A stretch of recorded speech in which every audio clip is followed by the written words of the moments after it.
为了救小男孩，我被车撞了，随后变成了一缕幽魂来到地府。原来人死后真的会入地狱的。看见几个生魂正在排队，顾清欢连忙排到最后等待。顾清欢，华国东省人，享年28岁，死因为救被仇家故意丢在马路上的小男孩，被车撞死。这些基本信息都没问题。顾清欢比较在意屏幕上醒目的红色字体，死者功德999。请问功德是什么意思？对我有影响吗？功德直接影响你下辈子投胎，你这数字还不错，下辈子可以投个好胎了。顾清欢正高兴着，那红色的数字突然变了。顾清欢功德增加至9999。这是咋回事？机器出故障了？你生前救人的功德刚刚清算下来，运气不错，救了一个了不得的人，所以功德很多，下辈子投胎非富即贵。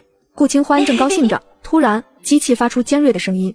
顾清欢功德增加至99999。顾清欢一脸懵逼，除了临死前救人一命，他也没干啥好事，不可能突然增加这么多功德吧？工作人员也慌了，连忙汇报冥王。你救下那孩子以后，他的家人为了感谢你的恩德，以你的名义捐赠了9个亿给贫困山区，修桥铺路，兴建学校，让大山里的孩子们走出大山，惠及无数，故而使你的功德凭空增加。顾清欢心里有些感动，也不枉自己搭上小命救人了。再想到自己刚刚买的大别墅，顾清欢心疼了3秒钟，他还没住够1个月呢。以你的功德，本冥王应该给你安排一个绝世好胎才是，但这名额50年只有一个，很不巧，去年来了一个百世善人，身怀10万功德，我便把那个名额给他了。如今你只剩2条路，一则就是等下一个50年，二则就是投一个普通的富贵胎，你怎么选？还有别的选择吗？冥王摇摇头，指标是固定的，以你的功德，下一次的名额一定是你的。这样吧，你如果不想苦等几10年，我这里有冥界最新推出的时空旅行套餐，免费送你一套，等你旅行回来，绝世好胎的名额也就有了。旁人想订时空旅行套餐，可是要花1000功德的。这时空旅行套餐自打推出以来，还没有一个鬼订购，冥王也很想推出去。普通鬼魂没有1000功德不说，就是有，人家也舍不得，这功德可是关系到下一世投胎的。有便宜不占才怪，1000功德才能兑换，想来是好东西吧？什么是时空旅行？时空旅行简单来说，会让你进入一个小世界，以另外一副躯壳活过来，完成他未完成的人生。说的通俗一些，就是借尸还魂，让你多活一世。顾清欢觉得很不错，不过这冥王好像挺好说话的，得多为自己争取一些利益。那这时空旅行有附带金手指吗？比如什么灵泉空间、签到系统、锦鲤体质、读心术、催眠术之类的？冥王一噎，脸色肉眼可见的黑了一丢丢。没有。那我再考虑考虑。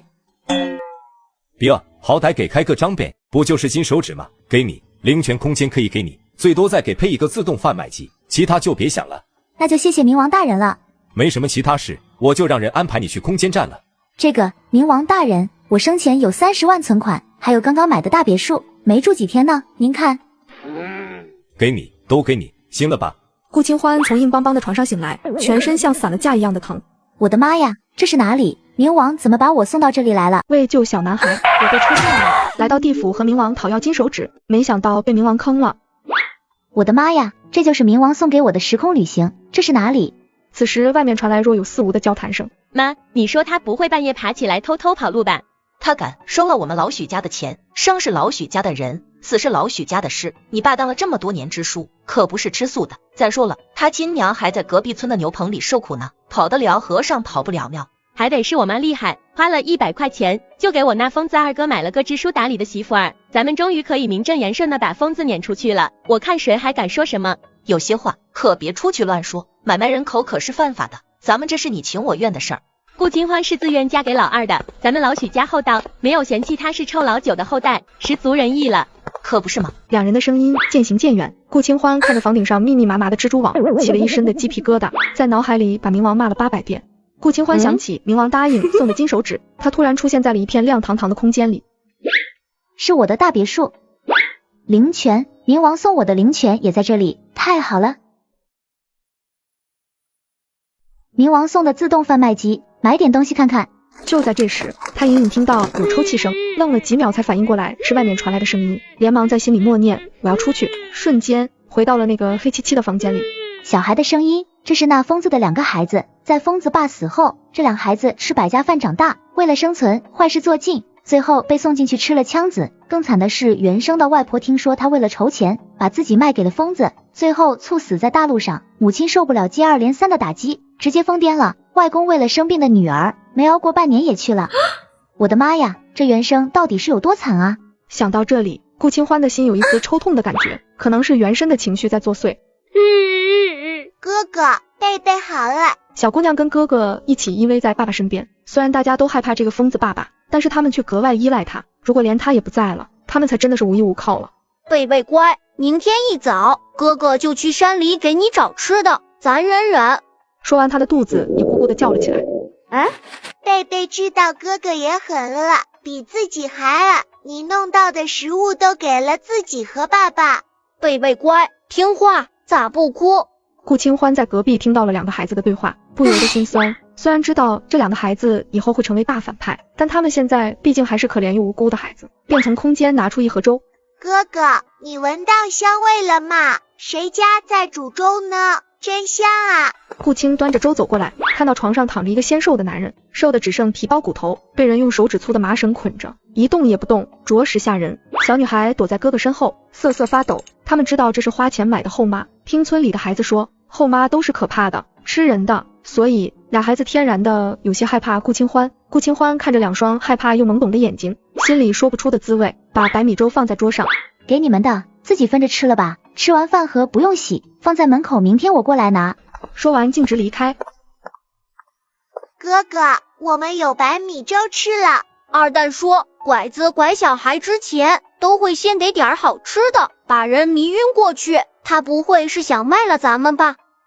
哥哥，咱们怎么办啊？这样吧，我先尝一小口，等上一会，如果我没事，咱就把它分了，如果我有什么事儿，你可千万别去碰那碗粥。大宝端起白米粥，轻轻地嗦了一口。哥哥，白米粥好吃吗？我长这么大，还从来没有吃过白米粥呢。好吃，贝贝，哥哥以后一定会让你每天都能吃上白米粥。两孩子等了好一会，看见大宝没事。哥哥，那白米粥应该是没问题的吧？来，妹妹喝，哥哥也喝。兄妹俩这才你一口我一口的嗦起来，虽然已经凉了，但也是不可多得的美味，两人吃得异常珍惜。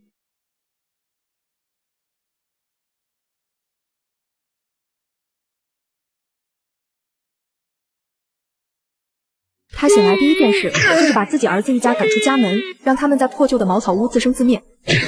一家子拖油瓶，还想霸占家里的地方，就只配住这破屋子，以后别再想喝我老许家的一口水。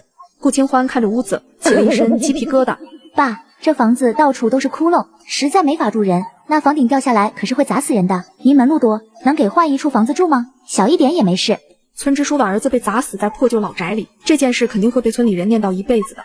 你说的有道理，我刚想起来，山脚下住的王老财去年死了，房子空着一直没人敢住。你要是不嫌弃，我就跟村里知会一声，给2个钱，把房子挪到淮安名下。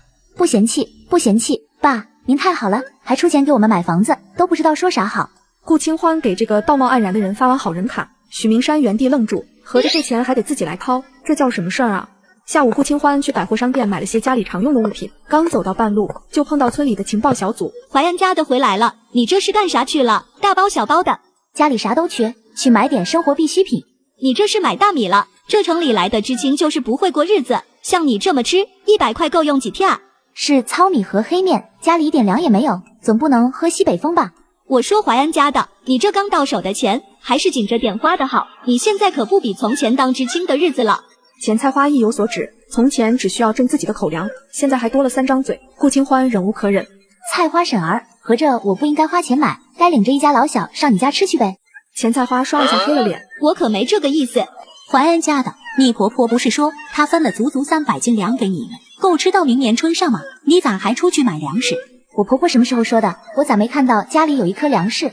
早上她说她亲自给你们搬过去的，难道没有？顾清欢的一双眼睛顿时锃光瓦亮，可算让他逮着机会了。我对天发誓，我家里现在比耗子洞都干净，哪有粮食？不行，我得去找我婆婆要粮去。说完，他骑上车走了，几个老娘们也连忙跟上去，不看白不看。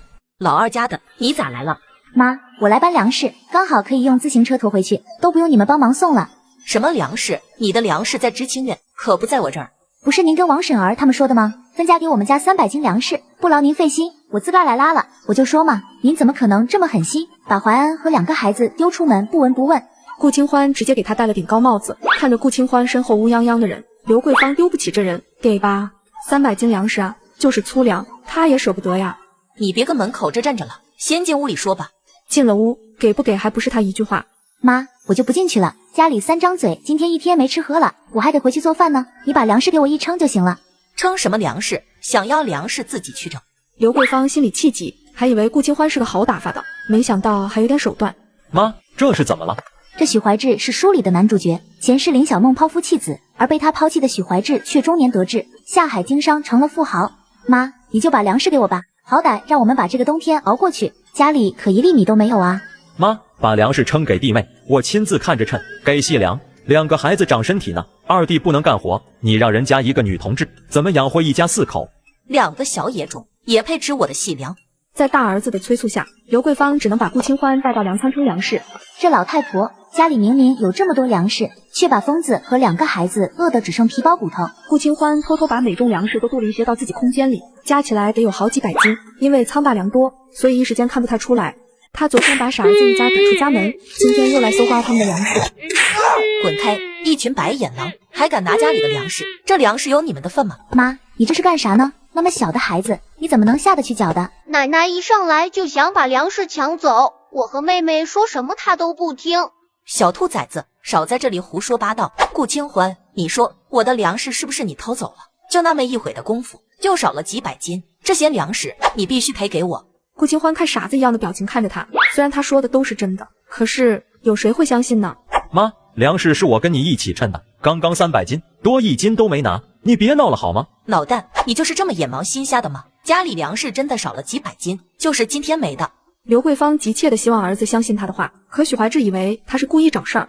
大哥，是不是你们真的会眼睁睁看着我们饿死？到现在妈还想变着法儿的把粮食要回去，真是不想给我们活路了。谁不给你们活路了？顾清欢，快把我的粮食交出来！刘桂芳气的就想冲过来动手，许怀志连忙拉扯着母亲往回走。弟妹，你先忙着，我们回去了。顾清欢假装从兜里，实则是从空间里掏出几颗大白兔奶糖。妈妈，这是给我们的嘛？顾清欢没想到，小姑娘竟然很自然的叫她妈妈。吃吧。你能不能不要走？我和哥哥可以少吃一点，也会好好干活，行吗？放心，我不走，会照顾你们的。真的吗？比珍珠还真。大宝，你带着贝贝把屋里积灰给擦擦，我还有事。你们任务完成好的话，晚上奖励吃烤鸡，能做到吗？能做到。妈妈你去吧，我和哥哥一定会打扫得干干净净。我会好好打扫干净的。顾清欢点点头，他还有很多事情要忙，这会只能靠他们俩了。请问段大队长在吗？闺女，你找我啥事啊？顾清欢也不废话，直接从兜里掏出从空间拿的手表递过去。段生发从来没收过这么贵重的礼，百货大楼里可是卖300多块的。你想让我做什么？杀人放火的事情咱可不能干。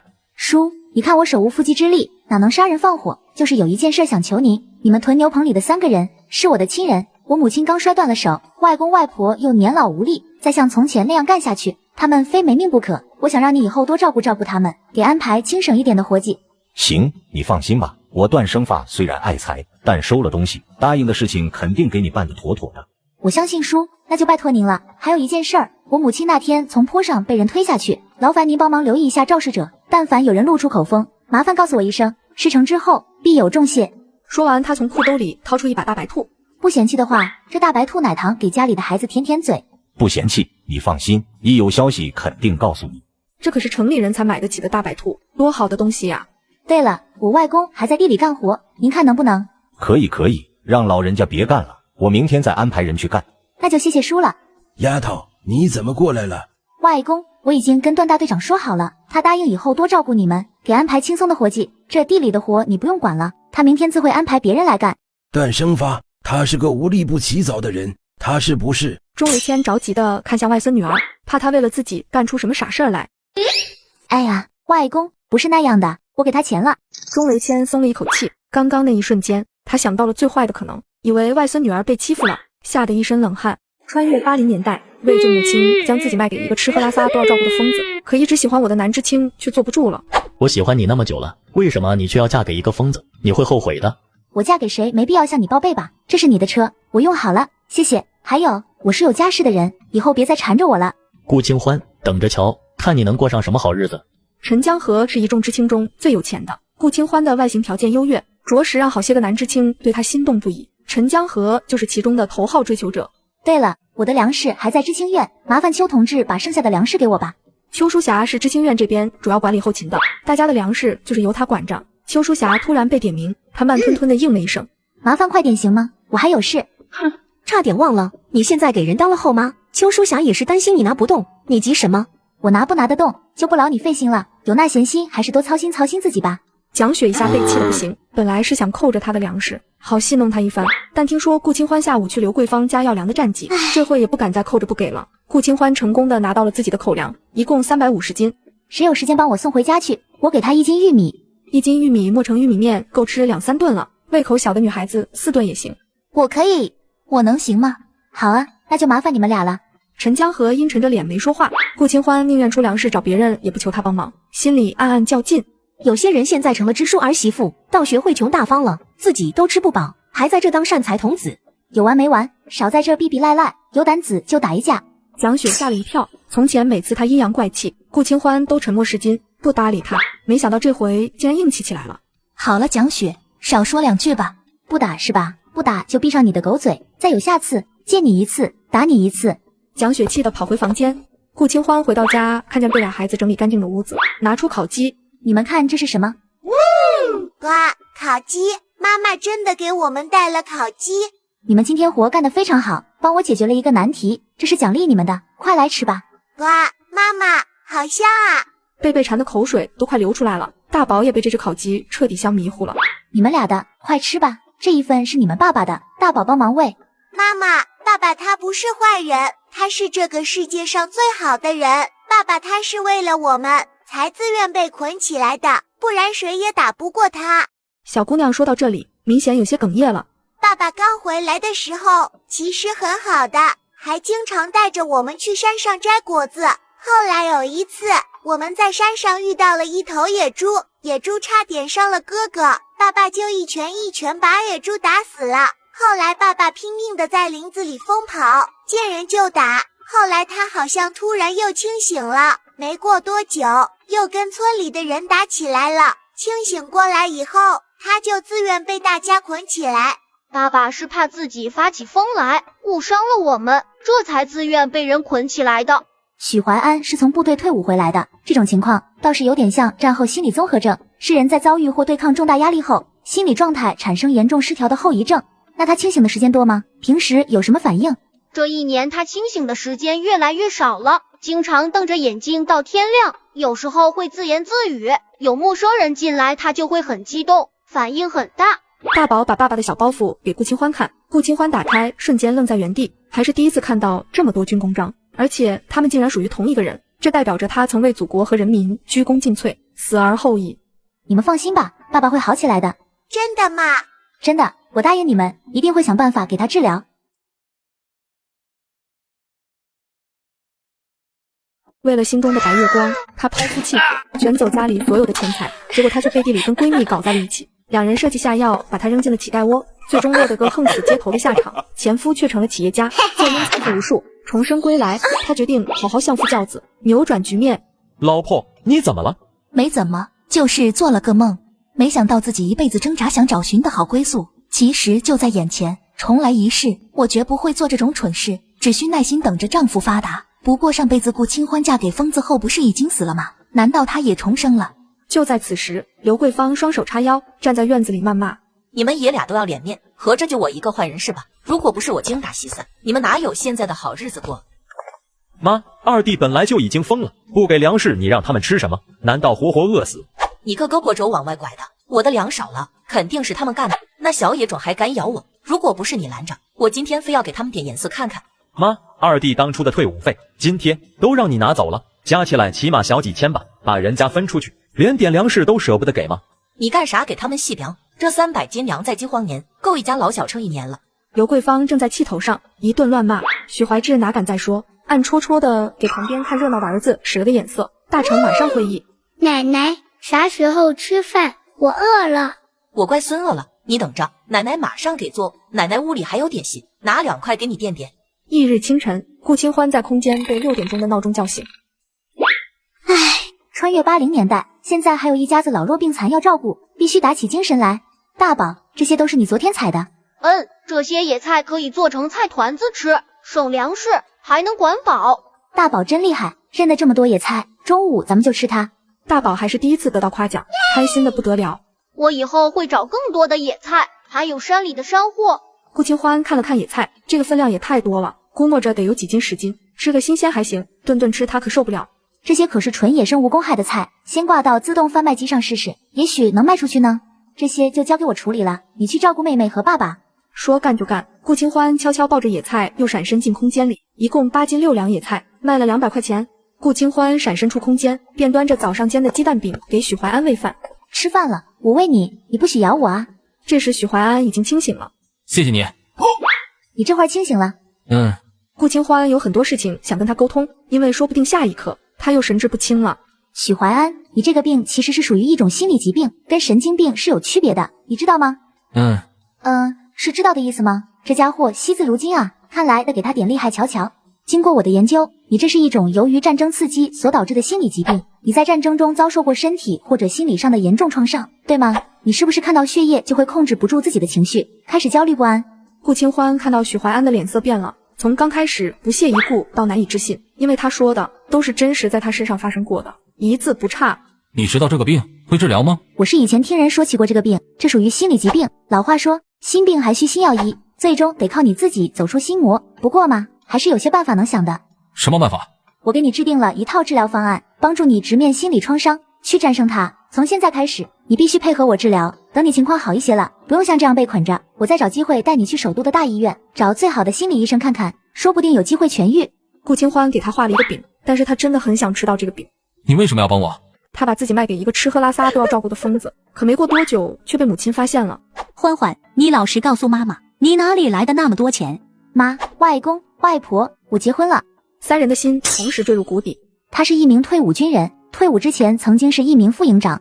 那他为什么退伍？你的情况他清楚吗？2年前，他在一次战役后突然滋生了严重的心理疾病，被迫退伍了。退伍后心理创伤越来越严重，受到刺激就会暴起伤人。前段时间他的父母想找个人照顾他，我想照顾帮助他，就同意了。顾清欢已经尽量想美化许怀安的形象，说的再好，这人就是一个精神有问题的病人啊。你收了他家多少钱？我去找他们，哪怕今天一头撞死在他家门口，也要把女儿要回来。妈，我真是自愿的，而且他的病是能够治愈的。与其嫁给那些眼高手低的知青，亦或是大字不识的山村莽夫，这已经是最好的结果了，我很知足。你真的喜欢他？对啊，而且养着他也简单，给口饭就成。钟子君想到治疗手臂的这笔钱是他的欢欢用自己的一生换来的，便止不住的伤心。欢欢，你辛苦了，妈妈让你受累了。妈妈可别这么说，外公外婆。妈妈，天快黑了，我得赶紧回去，家里还有3个人等着吃饭呢。什么3个人？顾清欢这才想起自己刚刚忘了说2个孩子的事情。这个他家里还有2个孩子，一男一女，一个6岁，一个4岁。你还有什么事情瞒着我们？我不放心，今天我必须跟你回去看看。钟维谦和程淑英也同意，顾清欢见钟子君坚持要去，他只能妥协。那这样的话，妈就去那边休养一段时间，在牛棚这必须得干活，也没办法好好养伤。这样的话，这事儿还得找段生发办。我去找他。小顾同志，上次交代的事情，我这还没什么消息呢。不是上次的事儿，段大队长，无事不登三宝殿，今天来有点别的事求您。我母亲刚出院，手臂现在还不能动弹，我想让她去我家里休养一段时间。对外就说人伤得太重，在牛棚里养伤，您看行吗？段生发没想到是这件事，如果被人举报了，本来应该在牛棚里改造的人，好端端的享福去了，闹不好他的位置都保不住。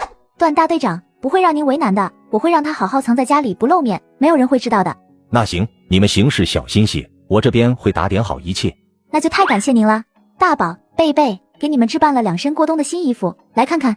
妈妈，都是给我们买的嘛，好漂亮啊！喜欢就好。大宝也难得这么高兴，他已经看到了，不只是他们，爸爸也有2套。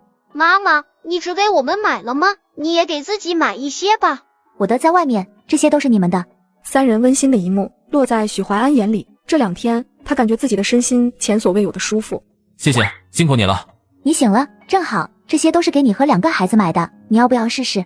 我就不是了，辛苦你置办这些东西，谢谢你用心照顾我2个孩子，谢谢你难能可贵的善良。如果真的能恢复，以后这条命就是你的。顾清欢下意识的脸红了。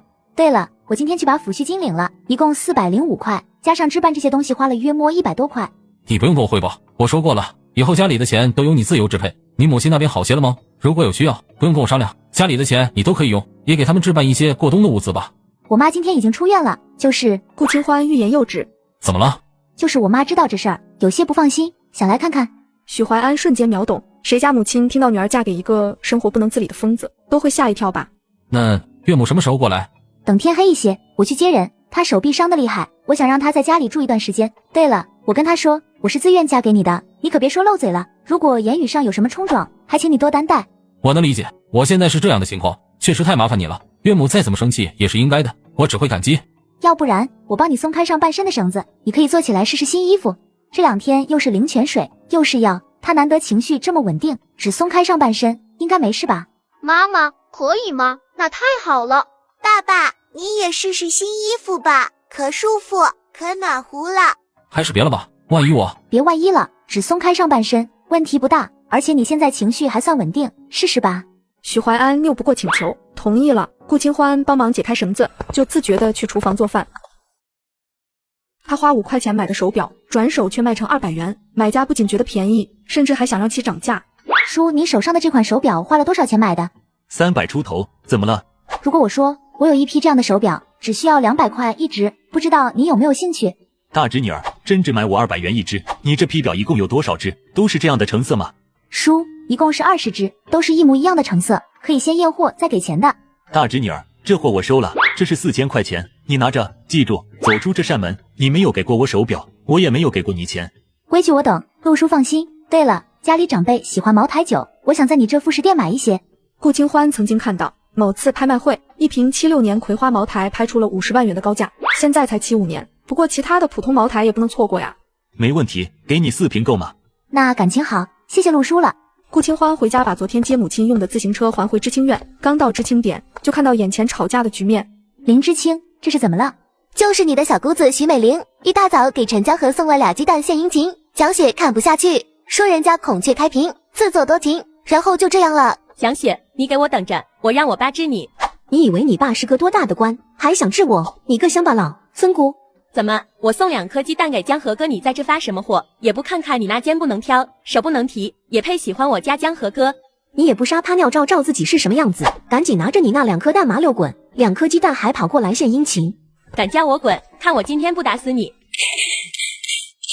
顾清欢看他们互掐简直是大快人心，不过2人很快就被知青拉住了，然后宣布解散。顾清欢快到家的时候，想到妈妈昨天过来，得吃一顿好的，顺势从空间里拿一只野鸡出来。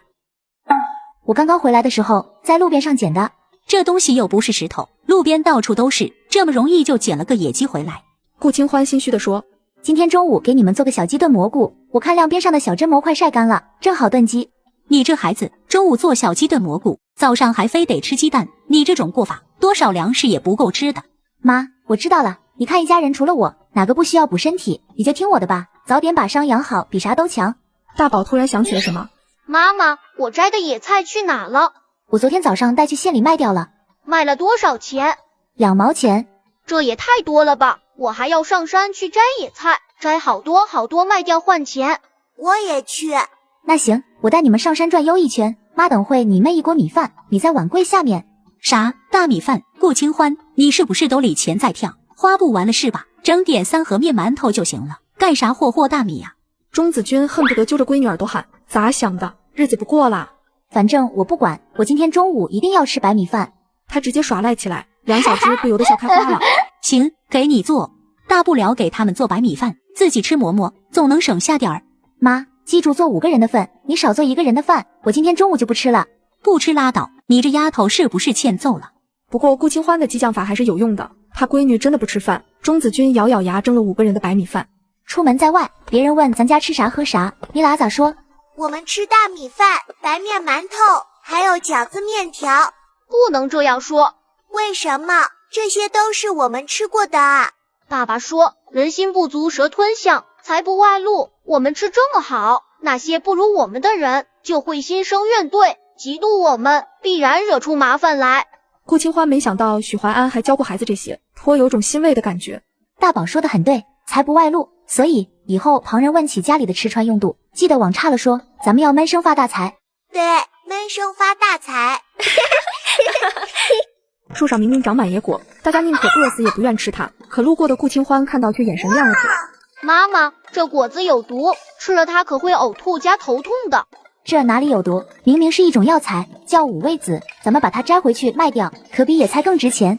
我还知道好几个地方有这种红果子呢。说完几人就忙活起来，顾清欢还偷偷的镀了不少净空间，可刚摘完就碰到重生的林小梦。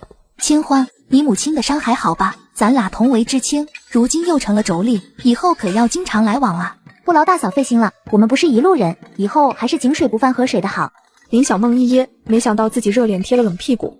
好心当做驴肝肺，刚刚的话当我没说过，希望你以后一直这样有骨气才好。说完便走了。按照书里的节奏，这个时候他应该已经发现了自己的福运空间，并且成功吸收了村里一个泼皮的福运，然后在山上找到一株百年老山参。大宝、贝贝，记住了，以后别人的东西不能要，哪怕是一碗水都不要喝，特别是老宅那边的人，防人之心不可无，小心驶得万年船。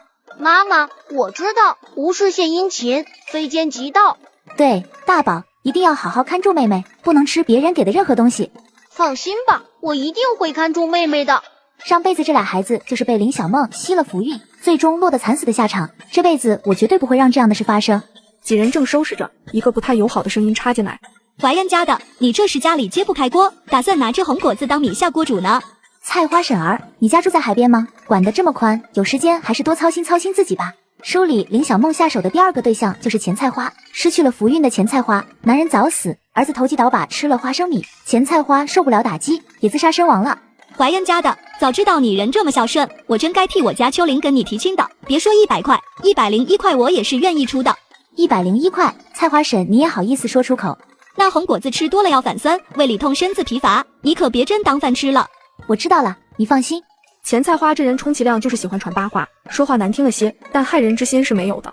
大宝见顾清欢对钱菜花多有厌恶，大宝小声说：“妈妈，钱奶奶不是坏人，有一次我饿了几天，她还偷偷给过我1块黑面饼子。”顾清欢心里五味杂陈，就冲他刚刚提醒自己的话，也应该帮他一把，但总不能冲上去告诉他不能喝林小梦的水，小心福运被夺走吧。唉，走一步看一步吧。欢花，你们现在分出来，这自留地是怎么分配的？种子得赶紧种上，不然一整个冬天不吃菜可不行。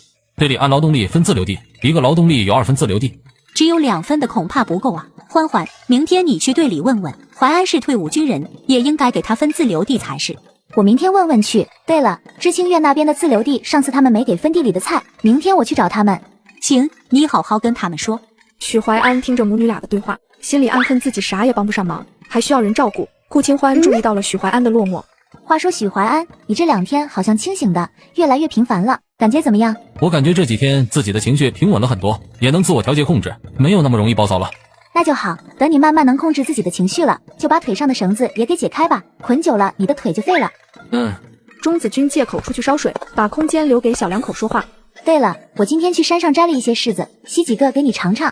顾清欢也找了借口准备溜，猛地起身，结果因为坐了太久，腿麻了，整个人直接朝许怀安扑过去。那个，我刚刚没站稳，许怀安，你没事吧？我没事，你先起来吧。我先去洗柿子了。等顾清欢走后，许怀安才翻身起来，心里7上8下。顾清欢洗好柿子，怕许怀安看到他尴尬，就没再去东屋，只拿了几个柿子让大宝给端过去。妈妈刚刚生气了吗？没有啊，爸爸，你惹妈妈生气了吗？许怀安不知道该怎么跟孩子解释这些事情，只是叹了一口气。这一晚他彻底失眠了。顾清欢则把今天的5味子拿到贩卖机上卖了，还有几棵柿子树的柿子也一并卖了。明天早上再来看看卖出去没有吧。80年代，拥有跨时空带货系统的我，仅在一夜之间就将1块1斤的柿子卖到50元1斤。老板，鸡心是没货了吗？能不能加库存？这是什么神仙柿子，竟然这么好吃？真有网上吹的那么神吗？我不信。真的没货了吗？50块钱1斤我也愿意买啊。顾清欢看到屏幕不停发出的消息，一片清一色的好评求加单，不敢相信。我的店火了吗？竟然都卖光了，一共赚了1186块钱。对了，我还有4瓶75年茅台酒呢，这个才是大宝贝。顾清欢把4瓶茅台酒放上去，售价510瓶，相当于后市的5万块。还多亏这冥王给的时空贩卖机，现在坐等收钱就好了。此时出空间的顾清欢还不知道，因为他的4瓶茅台酒，网上又炸开了锅。这个卖鸡心柿的商家竟然上架了4瓶茅台，还是75年的茅台，是真的吗？不管怎么说，先下单再说。手快有，手慢无。几乎是一瞬间的事，4瓶库存就没有了，哄抢程度堪比顶级歌手的演唱会门票。顾清欢，你过来干什么？别整天没事就往这经典跑。我往哪里跑干你屁事，我来拿我应得的东西。邱淑霞同志，你上次分粮食的时候忘了算自留地里的东西吧？蒋雪气得咬牙，被点名的邱淑霞只能硬着头皮站出来。上次太着急，一时忘记了。不妨事，我今天自己摘，不用劳烦你了。顾知青，需要帮忙吗？不用了，谢谢，我自己可以。男人婆，你这么上赶着想帮忙，不如搬出去跟他一起住。邱淑霞，你人是死的，还不去看着，万一有人多摘了，咱们冬天吃什么？蒋雪，你嘴巴放干净点。蒋雪，你是吃多了，爱管闲事是吧？他妈的，一张嘴就开始喷粪，你说怎么这么臭？再敢鸡叫，我就把嘴给你缝上。顾清欢冰冷的眼神顿时令所有人都为之一颤。顾清欢，你破坏队伍团结，我要找领导告你。有种你就去告，我不是以前的顾清欢，任你拿捏。再有下次，我还给你长长记性。顾清欢转身到后面的菜园子里摘菜去了。菜摘回家后，顾清欢便去找他的好公公村支书解决自留地的问题。爸，准备去上工啊？是啊，我听大队长说你已经好多天没去上工了，咋回事？淮安家的，我可把丑话说到前头，上次的300斤粮食是一次性给你们的分家粮，以后可就没有了。爸，你忘了，我们刚刚分出去，家里要啥没啥，打扫房子、捡柴火、安置家里，样样都靠我一个人，可不是耽误时间吗？这倒也是，反正你记住，以后日子过得好赖都是你们自己的事，别有事就来找我们。我明白，只是眼下还有一桩事，还得是您才能办到。啥事？我们分出去了，这自留地该怎么分配呢？其实许淮安一直是有自留地的，他们老许家现在种着。退伍军人是应该得到优待的，况且淮安退伍之前还是副营长，如果连2分的自留地都不给他，我一定要去镇上、去县里找领导们问个明白。许明山一听他要找领导，也急了，马上呵斥道：多大一点屁事儿，还值得找领导？我下午就给你办了。你们现在住着王老财家里的房子，他家之前有自留地，就在房子后面，你们继续种回来就是了，刚好4份地。那就谢谢爸了，您对我们可真好，下次有事儿我还找您。许明山看着顾清欢的背影，气得嘴都歪了。顾清欢回到家就看见许淮安竟然站了起来，额角冷汗直冒。你什么时候能站起来的？倒是挺会逞强，走一个我瞧瞧。1年多没站起来了，不过是太久没走路，还有些生疏。先坐下，这得慢慢练习一下。许淮安，不对啊，你怎么这2天一直这么清醒？我也不太清楚，好像只要不去想过去的事情，还有那些让我愤怒的事情，我暴力的情绪就能得到控制。这2天被顾清欢弄得一时甜蜜，一时惆怅，哪里有空回忆过去？你的腿现在虽说不能大幅度的运动，但是生活可以自理，养孩子以后也轻松些。我一定能好起来的，这样就能为你和孩子们撑起一片天了。对，会好起来的，我先去干活挣工分了。干累了就偷回来，少挣1点工分也没什么。中午让2个孩子给你送饭，别来回跑，太累了。你以前的手底下的兵应该很喜欢你吧？哪有教人偷懒的？而且2个孩子来回跑不也很累吗？许淮安瞬间涨红了脸，顾清欢见他不好意思，也不再多说，转身出门了。他每睡一次觉就会到地府走一遭，可今天他却是来找冥王算账的。好你个冥王，给我的时空旅行竟然把我送到那么穷苦的地方，我得好好跟你算算这笔账。清欢妹子，别生气，这可是时空机自动挑选的，你可奈不上我。那你把我召到地府来是什么事？你传输的世界出现了一些问题，林小梦重生的时候顺走了我们正在实验阶段的符运空间，但是她已经回到人界，现在除非自然死亡，否则冥界之人不可干涉。我前些天可看到她已经吸走了别人的符运。林小梦重活一世，本应痛改前非，大彻大悟的，结果因为符运全激发了她本性里的贪婪自私，如果任由她拿着半成品的符运空间，恐怕会为祸人间，胡乱害人。冥王把这个告诉我是什么意思？难道我还能阻止他害人不成？你空间里的朱邪灵泉刚好就是那符运空间的克星，所以我希望你能阻止林小梦操控他人符运。那灵泉底部有一颗朱邪花正在酝养中，等它成熟让林小梦服下，就可以永绝后患，让他无法再用那半成品害人。你当初给我朱邪灵泉就是有目的的，什么时空旅行就是为了让我帮你除魔味道，这可不行，必须加钱。那等你时空旅行回来，下一世也给你增加空间和灵泉行了吧？真是贪得无厌。那冥王觉得我贪得无厌，可以不找我帮忙啊？行，你不贪得无厌。第2天，顾清欢醒来就发现手里握着昨晚跟冥王签订的条款，还没来得及看就被门外的敲门声打断。妈，你藏到门后，有任何响动都不要出来。妈妈，是奶奶来了。不怕，妈妈在呢。老娘叫了这么久的门，生个孩子也跟生下来了。顾清欢，你在家偷汉子呢？我还以为是哪个疯老婆子在门口大放厥词，原来是妈来了。刘桂芳没想到顾清欢竟然敢骂她。老二家的，你说什么呢？你个没教养的，少在这瞎咧咧。刘桂芳哼了一声就往屋里走，直奔厨房。你干什么？你给我起开！之前的事情还没跟你算账呢。明天是中秋节，你们虽然分出来了，但是该给我和你爸的节礼必须给，我得去看看有些什么好搬回去。大宝见妈妈被推倒，像小牛犊子一样用脑袋去撞刘桂芳。小野种，老娘当初真该弄死你！你要弄死谁？许怀安站在门口，咬紧牙关，满脸怒火，暴虐的情绪眼看就要控制不住。电光火石之间，刘桂芳差点吓尿了。这个煞星怎么被放出来了？看他脸上的表情，这是又要发疯打人了。我跟他们开玩笑呢。许怀安冲过来，有一股气吞山河的气势，目标直指刘桂芳。快跑啊！你傻站着干什么？我没力气。刘桂芳怂得连声音都没有了。顾清欢顿时无语，许怀安上来就是一拳头打在刘桂芳脸上，直接打碎了她一颗后槽牙。突然门口传来几声惊呼，村里人来看热闹了。刘桂芳怎么惹着疯子了？我早上碰见她的时候，还一本正经的跟我打招呼呢。咋又疯了？这疯子疯起来，10来个人都按不住，这下刘桂芳可惨了。天杀的顾清欢，你死哪去？快来救我！顾清欢自己也不管他了，院子里时不时就响起老头子凄惨的叫声。不多时，许明山赶了过来。爸，你终于来了，这可怎么办呀？你还有脸说？好好的，你把他的绳子解开做什么？现在弄成这样，你满意了？这可不怪我，淮安这些天本来已经不疯了，不但不打人，还会给家里干活。哪知道妈今天早上过来，不分青红皂白，就要把家里的粮食、吃的东西都拿走，把我推倒在地上，还放话说要弄死2个孩子。淮安听到，这才发疯的。顾清欢故意大声当着大家的面说道。他醒来第一件事就是把自己的母亲赶出家门。是你自己滚出去，还是我把你打出去？你说什么？你个丧门星，我可是你娘！你算老几？从今天开始，我就没有娘了。什么狗屁心情，全他妈见鬼去吧！老二家的，谁让你把这个疯子放出来的？淮安这些天本来已经不疯了，但妈今天过来就拿家里的粮食，还放话说要弄死2个孩子，淮安才发疯的。你可别胡说八道，是我让你妈过来请你们明天过去吃饭，她不可能拿你家的东西。是吗？那我冤枉妈了，我看她一来就说要这要那的，原来不是要带走的吗？既然人是你放的，你赶紧想办法把她弄清醒，再打下去要出人命的。那我试试吧，不行别怪我。说完，他打了一大盆灵泉水，直接泼在许怀安脸上。许怀安顿时原地愣住。我这是怎么了？你这个天杀的疯子，我跟你没完！许明山忙朝门口观看的人说：“你们还不赶紧上工去，公分不正了。”见没有热闹看了，人群慢慢散去。这时林小梦听到消息过来了。老二，今天的事情您怎么说？爸，这1年多你们让我过得暗无天日，既然已经放弃我这个儿子，就不该再来打扰。妈今天对我的妻子大打出手，出言辱骂我的孩子，他欠我们一个道歉。没门，你个丧门星，我真是白生了这个儿子。天爷，你咋不降个雷劈死他？老二，你把你妈打成这样，你应该道歉才是。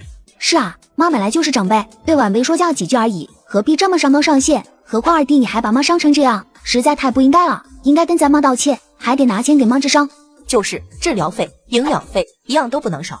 林小梦，你别以为你长得丑，我就不敢骂你，合着我就该委屈自己，让你们开心。别站着说话不腰疼，你高尚，你善解人意，你孝顺父母，那咋不把你上次挖到的野山参拿出来呢？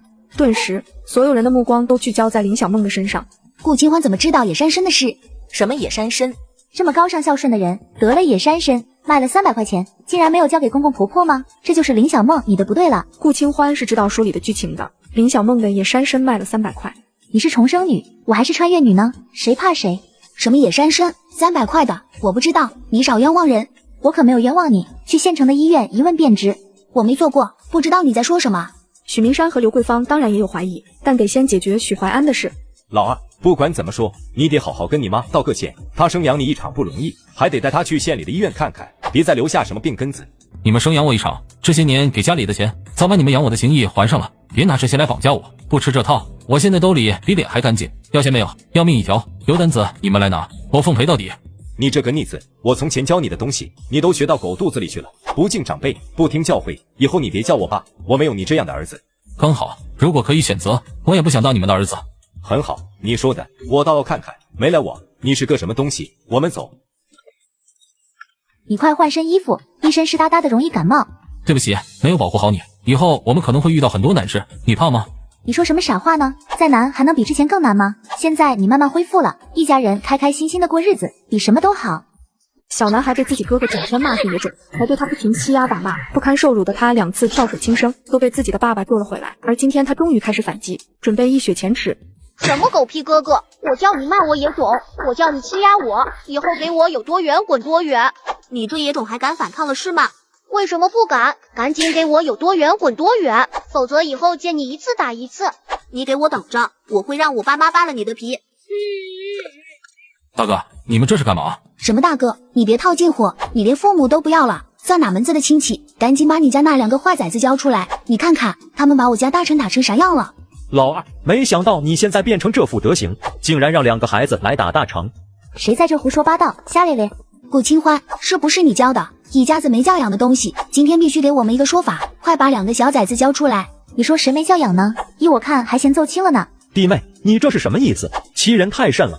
我敬你是大哥，但我的妻儿没有错，希望你调查清楚再下结论。你看看我们大成被打成什么样子了，自己孩子心眼坏还不敢承认，一群孬种。是他先骂我们野种桑文星，我才动手的。如果不是二蛋帮忙，贝贝就被推进河里了。大哥，我看还是先弄清楚事实再说吧。他们没说谎，那你的意思是我家大成说谎了？环志，别跟他们废话，我今天必须亲自教训2个小崽子，我看谁敢！战争一触即发，许怀安还残留一丝理智。林小梦，别整天没事就想教训这个教训那个，把在场的几个孩子找来问问，不就知道是怎么回事了？那好，就按你说的办。大成脸上有些着急了，找到他们不就露馅了吗？还问什么？大成都被打成这样了。这个世界不是谁挨打谁就有理的，也许有的人上赶着找打呢。不一会儿就找到在场的几个孩子，把事情的经过都问了清楚。许怀志一下无地自容。不管怎么说，大宝把我家大成打成这样，必须给个说法。老二，弟妹，不好意思，我们不分青红皂白就找上门，大成还不来给大宝和贝贝道歉？我不要，我没错，他们就是野种。丧门星，奶奶说的。他不想道歉就算了，那2个又没事，就是被说了2句而已，反倒是大成被打成这样，凭什么？说了2句而已，大宝、贝贝，你们也照样说回去，反正你们大伯娘大度，不在乎这些话。妈妈，他骂人是他不对，但我不想说那些话，会伤害到别人，自己也会失了德行。很好，大宝以后一定会是个顶天立地的男子汉。林小梦，你看见了吗？就连大宝都知道伤害别人有失德行，你那没有德行的儿子还是赶快带回去吧，别在这里丢人现眼了。许怀志理亏，气不打一处来。你看看人家怎么教孩子的，大成被你教成什么样了？小小年纪就撒谎冤枉人，还口出狂言。你好意思说？还不是你吗？整天一口一个野种丧门星，被孩子听去了。现在自证现场变成了许怀志夫妇俩的吵架现场。既然事情弄清楚，你们俩慢慢吵，我们不奉陪了。大宝，我们走。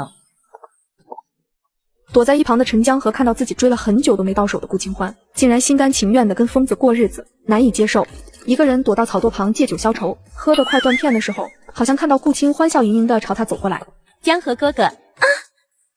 另一边，许怀志一回到家就跟刘桂芳展开激烈的争吵。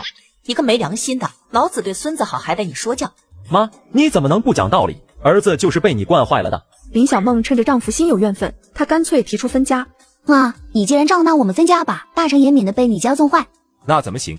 林小梦，你个死狐狸精臭婆娘，不要脸的，给我儿子灌的什么迷魂汤，想把我们2个老的甩开，你安的什么心？除非我死了，否则你们别想分家。分家？别说门，窗户都没有。你个杀千刀的小婊子，你要是敢分家，看我不弄死你！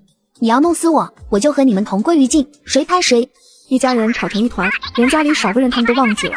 曹朵子这边，陈江河被屁股蛋子上的一股凉意惊醒。谁？刚吃干抹净就把人家忘了吗？江河哥哥。一股强烈的生理不是让陈江河直犯恶心，怎么就偏偏是这个长得冬瓜一样的徐美玲呢？江河哥哥，你什么时候上我们家提亲呢？你说什么？提亲？对啊，你难道不打算对我负责吗？美玲，你看，我们刚刚是酒后乱性，当不得真。如果不是你扑上来叫我，我也不会犯错。要说起来，咱们都有错，不如都忘了这事儿。你不说我不说，没人会知道的。我不同意，我都这样了，以后还怎么嫁人啊？那另外，我愿意补偿你100块钱，你看这样行吗？你怎么能把我对你的爱用金钱来衡量？我愿意跟你好，是因为我喜欢你。总之，我不可能娶你的，你死了这条心吧。那行，你就准备好去吃牢饭，劳动改造吧。对了，我还差点忘了，流氓罪还有可能吃花生米儿。既然得不到，就干脆毁掉好了。你威胁我，别忘了，事情捅出去，你这是搞破鞋，下半辈子也不好过。那你说，如果我现在吼一嗓子，会怎么样？等大家冲过来，我就说你酒后乱性强了我。也许等到明年这个时候，你坟头上的草都一人高了。你敢？徐美玲，你这个疯女人，毁了我，你也没好果子吃。我就是疯了，陈江河，你今天若是不答应娶我，明天早上你的裤衩就会挂在我家大门口。他遭女人暗算喝下烈性发情散，失了自己保存20多年的童子身，事后女人还逼迫他娶了自己。你酒后乱性强了我，如果不娶我，就准备劳动改造吧。对了，流氓罪还有可能吃花生米儿。你敢？徐美玲，你这个疯女人，毁了我，你也没好果子吃。我就是疯了，陈江河，你不娶我，明天早上你的裤衩就会挂在我家大门口，我要告诉全村人，你强了我。你先还给我，我答应娶你，行了吧？你光说不算，必须现在跟我去我家，亲口跟我爸妈提亲。行，我同意，你先回去。给你1刻钟的时间，过来跟我爸妈提亲，不然你自己想想后果吧。爸妈，快准备准备，江河哥等会就上咱家提亲来了。这句话直接把全家人都砸晕了，连吵架也顾不上。美玲，陈江河根本不是良人，你还是找个老实本分的汉子，好好过日子吧。大哥，你什么意思？你能给自己找个知青媳妇儿？我家知青就是错，我只配得上你腿子是吗？我不是这个意思，我和你大嫂至少是互相喜欢才走到一起，强扭的瓜不甜，你用这种法子逼人家，怎么能过得幸福？我偏不，陈江河我嫁定了。老大，你安的什么心？这么好的婚事，眼看就要成了，你妹妹连女人最重要的东西都给人家了，你还想让她嫁给谁？许怀志见怎么解释都是错，最后直接和林小梦回屋了，一家人就在院里等着未来女婿上门提亲。江河哥，你来就来，还带什么礼物？叔，今天这事儿也不是我一个人的问题，我愿意赔偿徐美玲损失费100块，并守口如瓶，绝不宣扬出去，你看怎么样？你说的什么混账话？我的闺女是你想欺负就能欺负的吗？最多200块，这是我所有的钱了，都给美玲，这钱就当给她的嫁妆。我们没有感情，在一起也不会幸福的，以后她能找更好的人家。陈江河家底子厚，嫁给他可不止这200块。您看不起谁呢？我女儿的清白是能用钱买的吗？一句话，娶她还是吃花生米，你自个儿选吧。行吧，是你们非要结婚的，以后可千万别后悔。陈江河知道跑不掉，但徐美玲想嫁给他过好日子，没门儿，以后有他好受。那好，你们结婚以后就不方便在知青点住，干脆趁现在起个新房子，这段时间你们就先在我们这边住着，还有彩礼，意思给200块就是了。徐美玲自己上赶着想嫁给我，我根本就不想娶，彩礼我不可能掏1分钱，你们爱嫁不嫁。江河哥，我妈没有别的意思，你别生气，我不要彩礼还不行吗？许明山和刘桂芳差点喷出一口老血，这闺女没法要了，于是这婚事就这么定了下来。陈江河1秒钟也不想在这里待，说完就走了。昨天自己儿子把我打一顿不说，今天你这丫头把一个男人迷晕罢了，这都叫什么事啊？这老二刚被赶出去没多久，就好了一大半，咱们还可以在他那里捞点油水。明天你让怀志去叫他们过来吃午饭。我哥刚过来叫我们去吃午饭，我是不想过去的，很想过安稳生活，现在还不是决裂的时候，你觉得呢？他们请客，我们就去，不去以你妈的性子估计不能善良，刚吵了架就请我们上门，明摆着有陷阱，绝对是鸿门宴，你警醒这些，别被卖了都不知道。是，咱们家都听你的，我现在身无分文被赶出来，全仰仗你照顾，我啥也做不了，有心无力。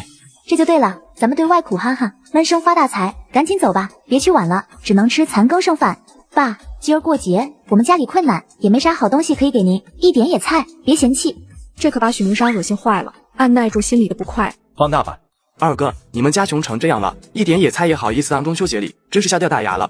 我这些年挣的钱你也花了不少，如今我落魄，你还嫌弃起来了，我倒要问问这几年你为家里做了什么贡献。许怀玉一噎，啥也说不出口了。工作没有，整天就跟一群狐朋狗友混。行了，进去吃饭吧。今天是中秋节，我要宣布一件喜事，美玲的婚事有着落了，小伙子就是陈江河，日子就定在大后天，一家子兄弟姊妹，你们都要帮忙才是。姑娘接嫁人，好歹得有一身好看的衣裳，这件事就交给老大家的。老三，你就给你妹妹买一对红双喜的枕巾吧。爸，我知道了。爸，我给买。至于老二，想来你也拿不出钱，你身手好，这2天偷摸去林子里搞点也未回来，给你妹妹结婚添个彩。爸，我这手和腿捆了1年多，现在不太利索，恐怕打不到什么猎物。你打我的时候，手脚可是利索的很，你就是不想帮你妹妹。妈，我可不是故意打你的，我这不是发病了吗？再说了，你觉得以我全盛时期的身手，你今天还能好好坐在这里吃饭吗？老二这倒说的是，他刚疯那会儿，10多个人都捆不住他，所有人都揍得鼻青脸肿，现在确实手脚退化了不少。合着你们觉得还奏庆了是吧？不孝顺的东西。妈，你别生气，再气坏了身体。还是老三靠谱。这样吧，老二你尽力去试试，手脚不行，不是还可以下套子吗？能整一点是一点。咱们家办喜事，好歹也得办得敞亮些，别让人说嘴。说起喜事，老二和弟妹结婚就没有办事，要不这次大家一起热闹热闹。我不同意，我不想跟他们一起办，要办你们自己单独办。老大，你激动啥？谁家结婚还兴补办的，丢人现眼。我们不用办了。一家人这才松了一口气。地上满是鸡肉，可野猪宁愿饿死也不吃它，反而对人类的洗脚水回味无穷。许怀安被老徐家安排上山打猎，不想却被野猪围困。咋办？我们好像被野猪包围了。快跑，别回头，我挡住他，别忘了帮我照顾好孩子了。快走。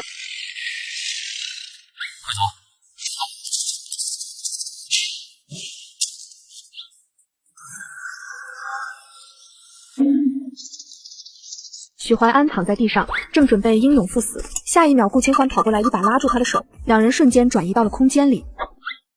这是哪里？这里是仙宫，我是天上的小仙子，不忍你受苦，所以去人间帮你一遭。许怀安一点也没疑心他说的话，反而虔诚地看过去。哈哈，我逗你的，你也信？接下来，顾清欢把自己魂穿的事情告诉了许怀安。你既然来自几十年后的华国，那你还会离开吗？你以为我是神仙啊？想来就来，想走就走，可能要等到寿终正寝吧。许怀安心里悄悄松了一口气。这泉眼里的水可以帮助人恢复体力，长期喝可以消除身体里的旧疾，延年益寿。你的病就是因为有它，才能恢复的这么快。除了它，你每天喝的水里还加了专门治疗这种病症的药物。我在这台自助购买机上面买的，里面想买什么都有。在后世，我这种病已经有药物可以治疗了吗？那是当然，这药一瓶就要60元钱呢。不过没事，我现在正在想办法挣钱，咱们还吃得起。许怀安算了一下，按照这个吃法，之前领回来的抚恤金还不够吃半年药的。想什么呢？你现在也知道我的秘密了，咱们也算是患难之交，一荣俱荣，一损俱损。以后咱们共谋大业，一起吃香的喝辣的，怎么样？以后我一定会让你过上好日子的。那行，就这么说定了。以后出力的活归你，动脑子的活归我。都依你。许怀安一副宠溺的样子，让顾清欢瞬间面红耳赤。那个，我外面还移植进空间很多果树和动物，以后空间里的大事小事都交给你了。没问题，交给我。自从知道自己吃的药比黄金还贵，许怀安心里有一种迫切想赚钱的欲望。他一大男人，不能让女人养活。既然有空间护体，一不做二不休，把那野猪、山羊、兔子什么的全部收进空间。好，现在就去。他们买了一张大网，布置在树上，等动物们被灵泉水吸引，就放下网，一网打尽。就是现在，收网。你这眼力真是快准狠。反复布了几次陷阱，天快黑了，两人才满意的背个背篓回家。下山路上还碰到了蒋雪。你一定觉得我很可笑吧？跟你争风吃醋那么久，却被人截胡了。关我屁事，你别往我身上扯。天底下3条腿的蛤蟆难找，2条腿的男人到处都是，也就你把陈江河当个香饽饽，你是不是脑子有病？是我疯了。顾清欢也没再搭理他，自顾自走了。你结过婚了吗？有喜欢的人了吗？许怀安怕他穿越前已经有了爱人。我是有多想不开才会结婚？一个人潇洒不好吗？钱我自己能挣，房我自己会买，车我自己能开，还要男人来干什么？顾清欢的话直接把许怀安干懵了，没想到他对婚姻对男人这样排斥。妈，我们回来了。今天补这么多东西回来，咱家怀安可是越来越厉害了。妈，你平时都没这么夸我，还真是丈母娘看女婿，越看越喜欢啊。可不，怀安比你这丫头贴心多了。对，有了女婿就忘了女儿了。今天晚上就吃这只野鸡，做个小鸡炖蘑菇，再炒一把野菜。行啊，听你的。钟子君见两人的互动，不由得欣慰。你小姑子办喜事也不帮忙，你就是这么没良心的吗？我干什么还轮不到你一个外人下咧咧，胡说八道，有多远滚多远去。你个小贱蹄子，敢打我？打的就是不识好歹的东西。怎么，你在这瞎编排人可以，我打人就不可以了？杨凤妹不敢说话，顾清欢也不理她，直接走了。没想到她却不收敛。这顾清欢凭啥有这么好的运气？本来都山穷水尽了，结果却嫁咱们村里顶好的男人。可不是，也不知道他给那疯子施了什么法，突然就好了。杨凤妹，你这话就太没道理了，这是人家顾知青自己的福气。当初你家春花和怀安可是定过亲的，后来见怀安疯了，没过多久就把春花嫁了。现在见人家好了，就来挑拨是非，找麻烦，便宜没占到，还惹一身烧。陈凤琴，你啥意思？合着你的意思是顾清欢有福气，我春花没有福气办？今天你必须给我一个解释，别人怕你这个妇女主任，我可不怕。陈主任说的没错，我就是有福气。有的人当初狗眼看人低，目光短浅，现在又来后悔，怎么刚那1巴掌没打够是吗？谁后悔了？我春花现在过得好的不得了，你们家那个臭疯子还带着2个拖油瓶，你倒跟个香饽饽似的，还在这下咧咧胡说八道。死丫头，你还敢打我？打的就是你，许怀安才不是臭疯子，他曾经为了祖国和人民鞠躬尽瘁，死而后已。他上过战场，杀过敌人，拿过1等功，用满身勋章换来这一身的病痛。他的病是为了保护人民落下的，他是当之无愧的英雄，你不配说他一个字。这时候大家才知道被人嫌弃的疯子拿过1等功，这种荣誉，普通人恐怕可以吹一辈子牛了，但许怀安却从来没有提过。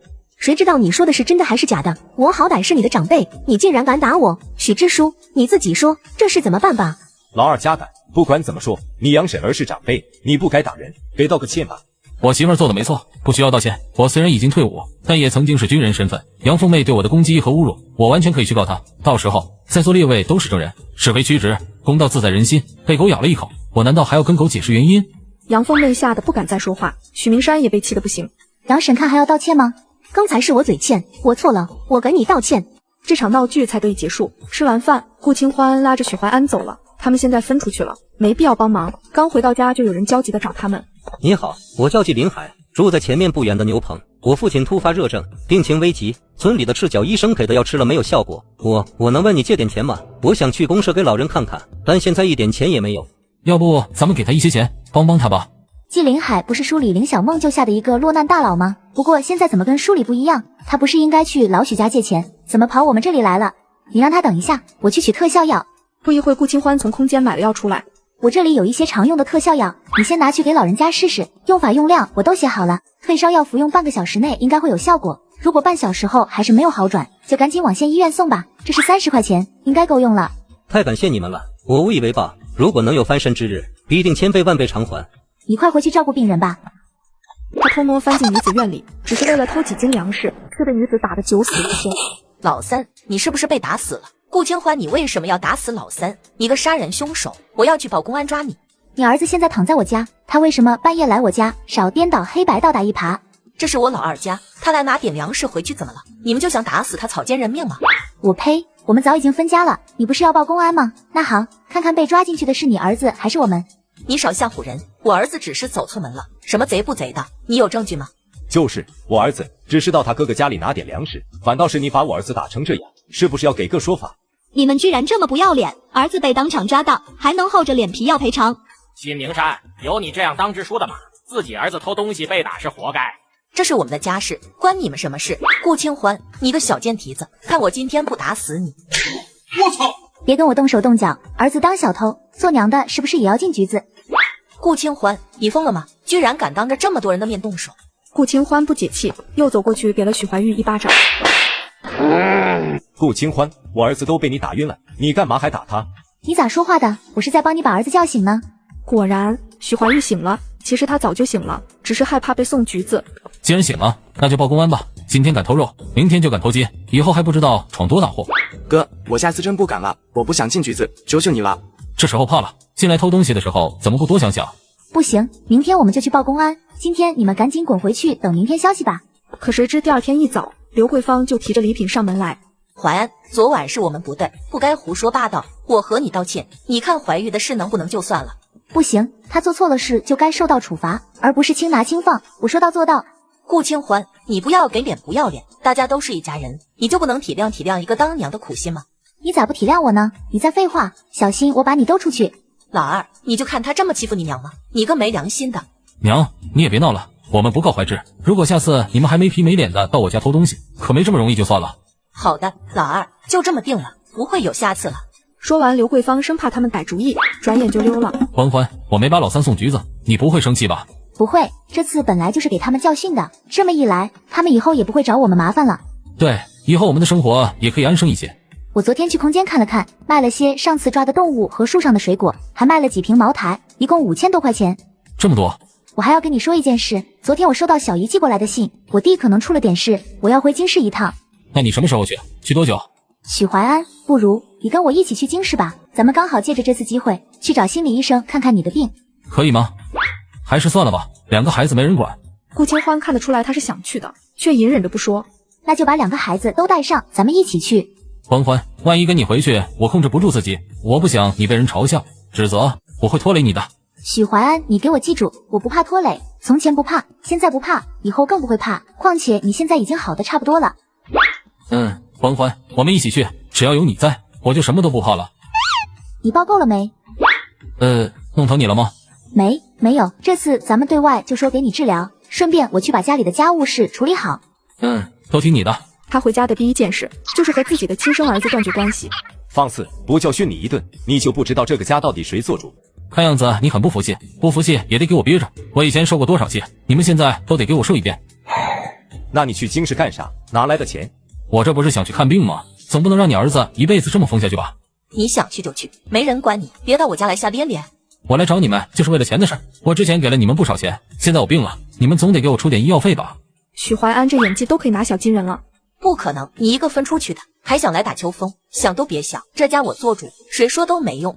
淮南呐，你已经分出去了，家里还有你大哥三弟，我们也不好太偏心。况且给你娶媳妇儿这办房子已经花了不少钱，你别让我们当老人的为难。我这些年给家里拿了也有5、6千，现在我想看个病，你们就这么哭穷，以后别指望我养着你们。就是没钱，我还有2个儿子呢，指望你黑面馍馍都吃不上。妈，你就这么嫌弃我，不想认我这个儿子，那就给我写个条子吧。现在不给我治病，以后也不用我管，咱们的情分就到这里为止了。你想好了，既然你想断，那就断吧。老狐狸也是演技一流，明明恨不得把他丢出去。许怀安可不背这个锅，直接加把火。我不想的，你们只要给我500块，去京市看病，以后我一准养你们。什么500块？你怎么不说1000块？1000块，那就更好了。许怀安装傻，天煞的，你也敢开口？老娘有的是儿子，当家的赶紧给他写条子。许明山很干脆的写了条子。那好，以后我们就是2家人了，大家各过各的。欢欢，那个王瘸子是你们干的？是的，我从段大队长那里知道，你上次受伤就是这个王瘸子害的，于是我就让许怀安以其人之道还治其人之身，他自己做的好事自己知道，不敢明面上举报。这王瘸子横行霸道惯了，现在2条腿都不能动，也算是报应到自己身上了。如果不给他教训，他还会找你麻烦，只是你们以后凡事都要小心一点，我担心他狗急跳墙。放心，我会小心的。这次回去，家里我和你外公外婆名下的资产都充公，但有2套房子分别是你们姐弟俩的名字，所以没有被没收。那现在房子没人照看吗？我把它托付给了家里从前的保姆吴妈看顾。我走的那年，兰亭11，你才15，我不敢交给你，怕成为你们俩的催命符。现在你长大能独当一面了，我也彻底放心了。你看是租出去也好，卖了也好，总之都交给你了。妈，你真好。傻闺女，你也是最好的女儿啊。第2天，一家人带着大包小包就往京市赶，没想到在火车站遇到人贩子。妈妈，你看，是刚才和我们一起的阿姨和她的孩子。前面几个人围着在吵架，孩子在一个老婆婆手里抱着。这是俺的儿子，怎么变成你的孙子了？俺上个厕所你就把孩子给我抱走了，你还给俺！天哪，人心不古啊！我老婆子带着孙子去探亲，这小姑娘非说这孩子是她的，还有没有王法了？你们大家看一看，我随身还带着孩子的尿片和小衣服呢。顾清欢和许怀安对视一眼，立刻就清楚这是怎么回事了。没想到这人贩子被他们遇到了。你这个小姑娘，年纪轻轻干什么不好，偏要做人贩子？今天我非得把你送去公安局，让公安惩罚你。哦，干什么不好来做人贩子？咱们现在就把他送公安去。他们紧紧拉着王小薇不放，反而让真正的人贩子抱着孩子趁机溜了。人贩子趁女人上厕所抱走他的孩子，谁曾想被女人发现了。把孩子还给我，那是我的孩子，求你了。还有没有王法了？我老婆子抱着孙子去探亲，就被你这个人贩子盯上了，我可怎么办啊？干什么不好来做人贩子？你还有没有王法了？我的孩子，你们弄错了，俺才是他的妈呀！俺求你们快放开俺，不然孩子就让他抱走了。你当街抢孩子，你还有没有王法了？走，当着公安的面你再哭。这时王小薇见顾清欢走了过来，姐姐你快帮帮俺，这些人非说俺是人贩子，俺儿子都快让真的人贩子抱走了。这时许怀安把那老婆子提过来，顾清欢毫不客气地从老婆子手里抱过孩子。你们做什么？青天白日的抢人，我要去告公安！大家看啊，他跟那个女人是一伙的，想抢我的孙子啊！你敢告公安吗？那你去啊，反正我是不怕。你说这是你的孙子，那你这是准备带他去哪里？我带孙子去哪里关你什么事？我不管，那就让公安管吧。反正你今天别想走。我带我大孙子去京市探亲。你带大孙子去京市探亲，竟然连吃的东西都不准备吗？还是准备在路上把他饿死，带尸体去见亲人？我没记错的话，这孩子最多也就3、4个月，你这么疼他，难道都不给准备点吃的喝的？一瞬间，人贩子心虚起来，王小薇这才反应过来，她温柔接过失而复得的孩子，也顾不上害羞什么的，转过身掀开衣服就给孩子喂上奶了。你早点说你还给孩子喂着奶，不就啥事都没有了吗？老婆子还想跑，这时公安过来，直接把他拿下。大哥大姐，俺都不知道咋谢谢你们才好，如果孩子真丢了，俺也没脸再活着了，俺请你们吃个饭吧。不用，我们已经吃过了。倒是你出门在外，谁也不要相信，哪怕是上厕所也得把孩子带上。这个世上好心人多，坏心眼的也不少。别拿自己的孩子来冒险。还有就是遇到这种事，一定不要慌，要保持冷静，想办法证明孩子是你自己的。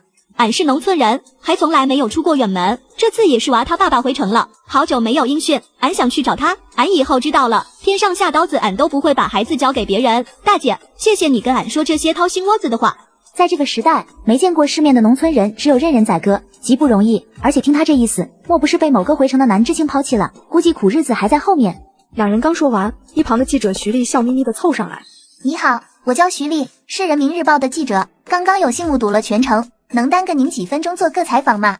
那好吧，长话短说，我赶时间。徐丽之前已经围观全程，顾清欢深入浅出，结合自己前世知道的一些经典案例，具体讲解了很多不同的拐卖手法以及破解方式，让人听得激动不已。相信这些案例和解决方法已经可以给人敲响警钟，防止很多儿童丢失。顾同志，您的经验真是丰富，如果不是知道您的情况，我都要以为您是人贩子了。这么多案例都是怎么想出来的？太精彩了！别害我，我可是奉公守法的良民，这些都是走南闯北自己总结的，当不得什么。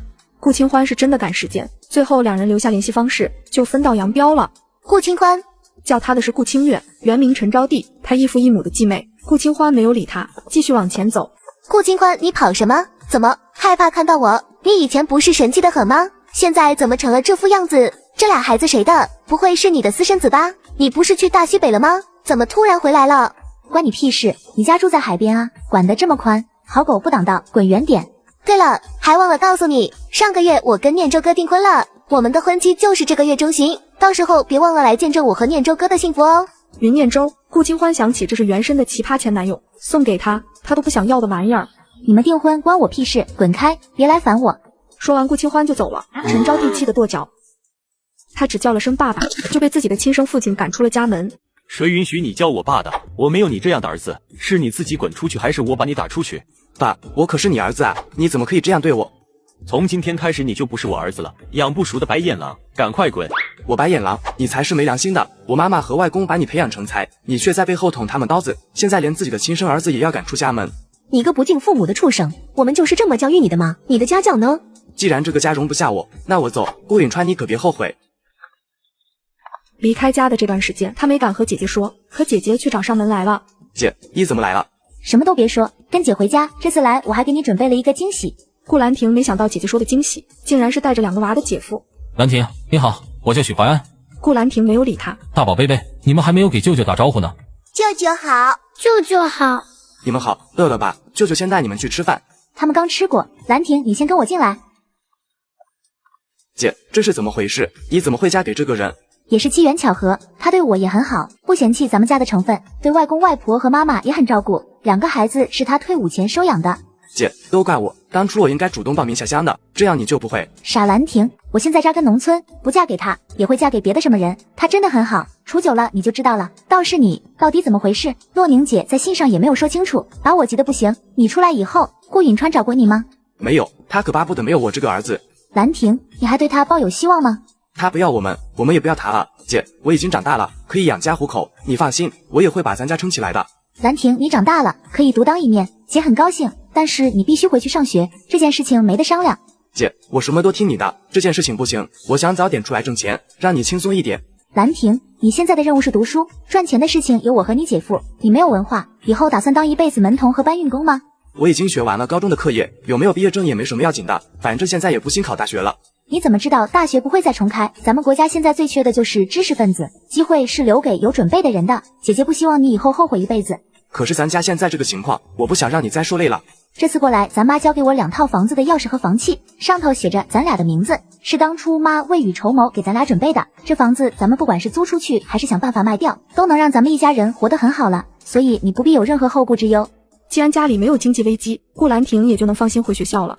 那好吧，不过我还得把今天的班上完，毕竟于伯伯当初好心给我工作，我不能说走就走，不地道。可以，明天咋就去学校？对了姐，咱妈给的房子怎么从来没听她说过？我也没听她说过，她说当时走得急，咱俩又太小，担心给咱们反而会成为负担，被人盯上，所以托付给了家里的保姆吴妈管理着。吴妈，小时候家里的那个保姆，她不会自己把房子卖下了吧？这么多年也没见她来看过我们。我也是这样想的，所以咱们还需要打探一番才能行事，暂时先不要打草惊蛇。那好，姐，我上班快迟到了，我先走了，下午下班了我再来找你。下午顾兰亭下班回家拿点东西，刚到家就听到吵架的声音。你快走吧，我们福来根本不认识你，别来碰瓷我孙子。奶奶，俺真的是他在乡下娶的媳妇儿，他说回城以后会很快来接俺们母子，他没跟你们说吗？呸！你是个什么东西？抱着个野种也配给我福来做媳妇儿？还不快滚！她带着孩子不远万里来找丈夫，竟被丈夫一家赶出家门。你是个什么东西？抱着个野种也配给我福来做媳妇儿？还不快滚！奶奶，求您了，我真的是福来的媳妇，您先让俺进去，俺是他下乡时候娶的，孩子乐得受不了，他可是你的重孙子啊！我没有重孙子，你快滚！王小薇，你来做什么？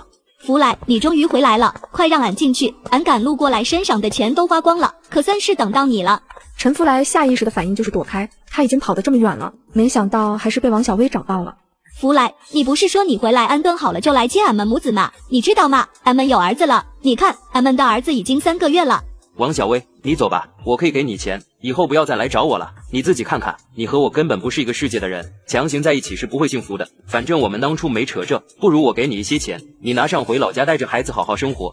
王小薇没想到自己辛苦等来的是这种结果，但她也不是好欺负的。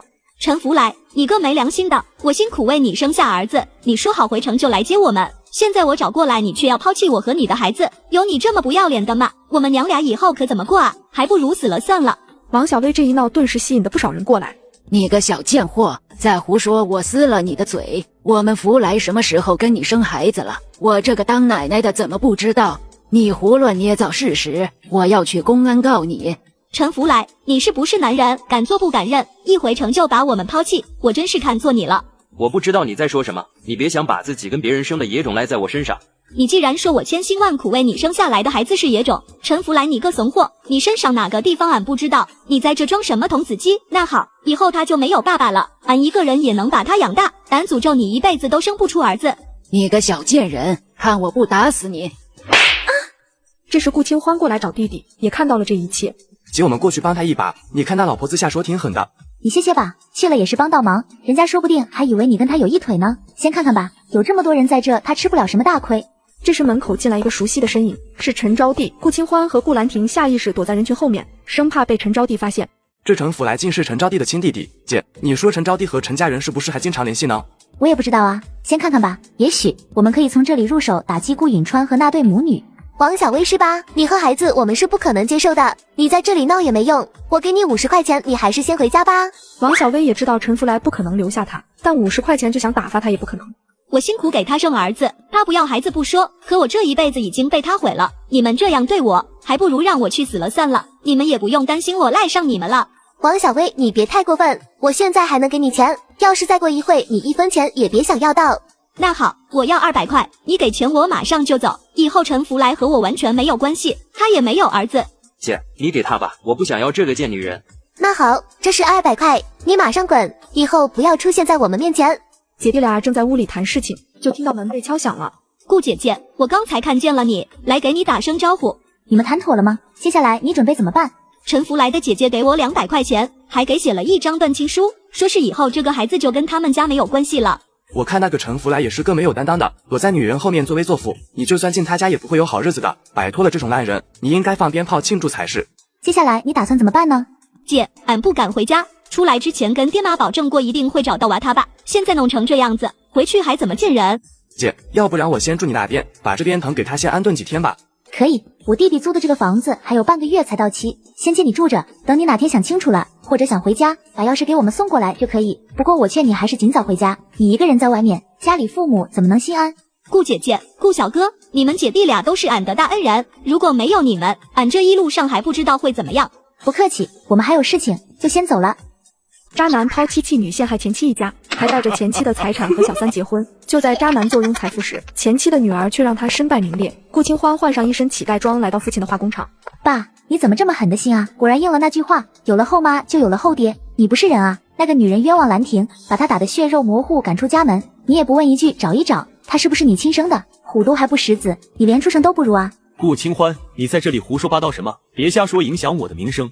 你把人家的女儿当宝捧在手心里，把自己的女儿当草丢到大西北，还把自己女儿曾经的未婚夫介绍给妓女，你还真是个好爸爸啊！周围的人闻着八卦的味道，一下就围了过来。死丫头片子，老四可是你亲爹，谁叫你在这里下编排我的？看我不打死你！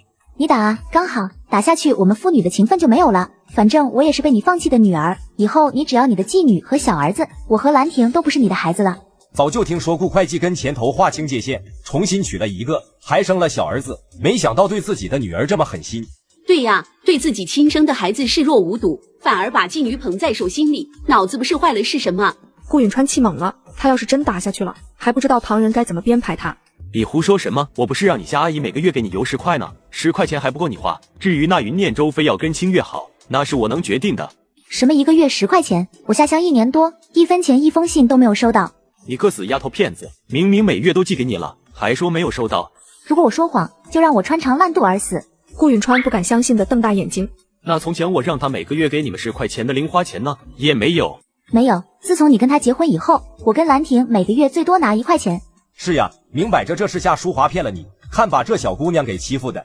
顾允川气得不行，怕顾清欢再闹下去，直接把她带回了家。看见夏淑华更是气不打一处来，要不是这女人自作主张昧下那些钱，今天她也不会这么丢人。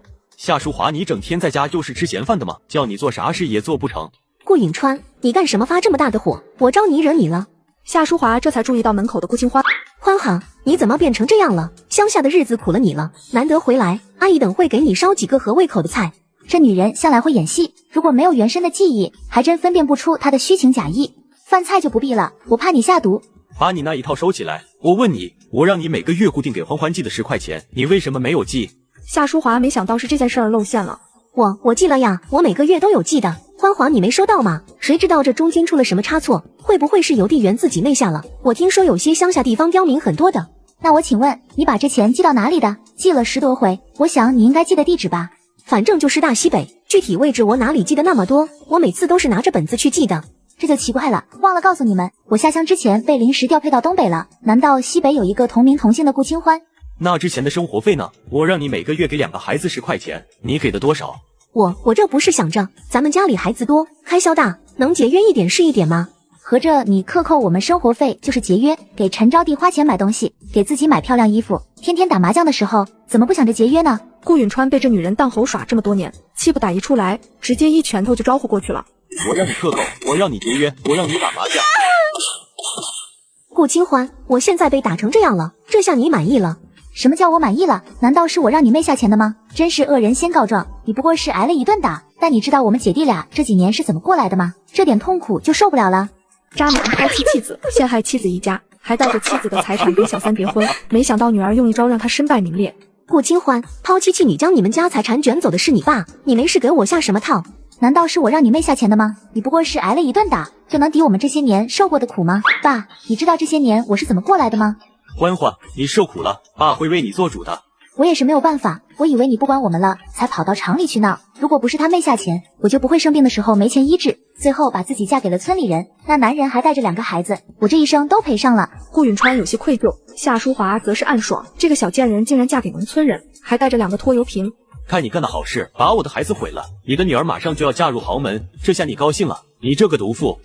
连川，我也不知道会变成这样啊。家里还有多少钱？顾允川心里盘算着给顾清欢一笔钱，把他打发掉。还有几百块吧？你说什么？我拿回来的钱零零总总少说也有几千块，竟然只有几百块了。你不当家不知道柴米油盐贵，家里大事小事都要花钱。马上清月就要嫁入云家，不也得多准备一些陪嫁？我们清月嫁得好，以后还不是可以帮衬你和小宝这个弟弟？这钱省不得的。所以你就把我和兰亭的生活费省下来给你女儿当陪嫁是吧？你的良心被狗吃了，我现在就出去告诉家属院所有人，你干的好事，我看你以后还有没有脸待在这里。欢欢，等一下，夏淑华，你把钱都拿出来。夏淑华不情愿地拿出钱。欢欢，是爸爸对不起你，这钱都给你带上，成了家就是别家人，以后爸爸也帮不上你什么，一切得你自己扛了。拿了钱该知道出去怎么说吧，那些话我可不想再听到了。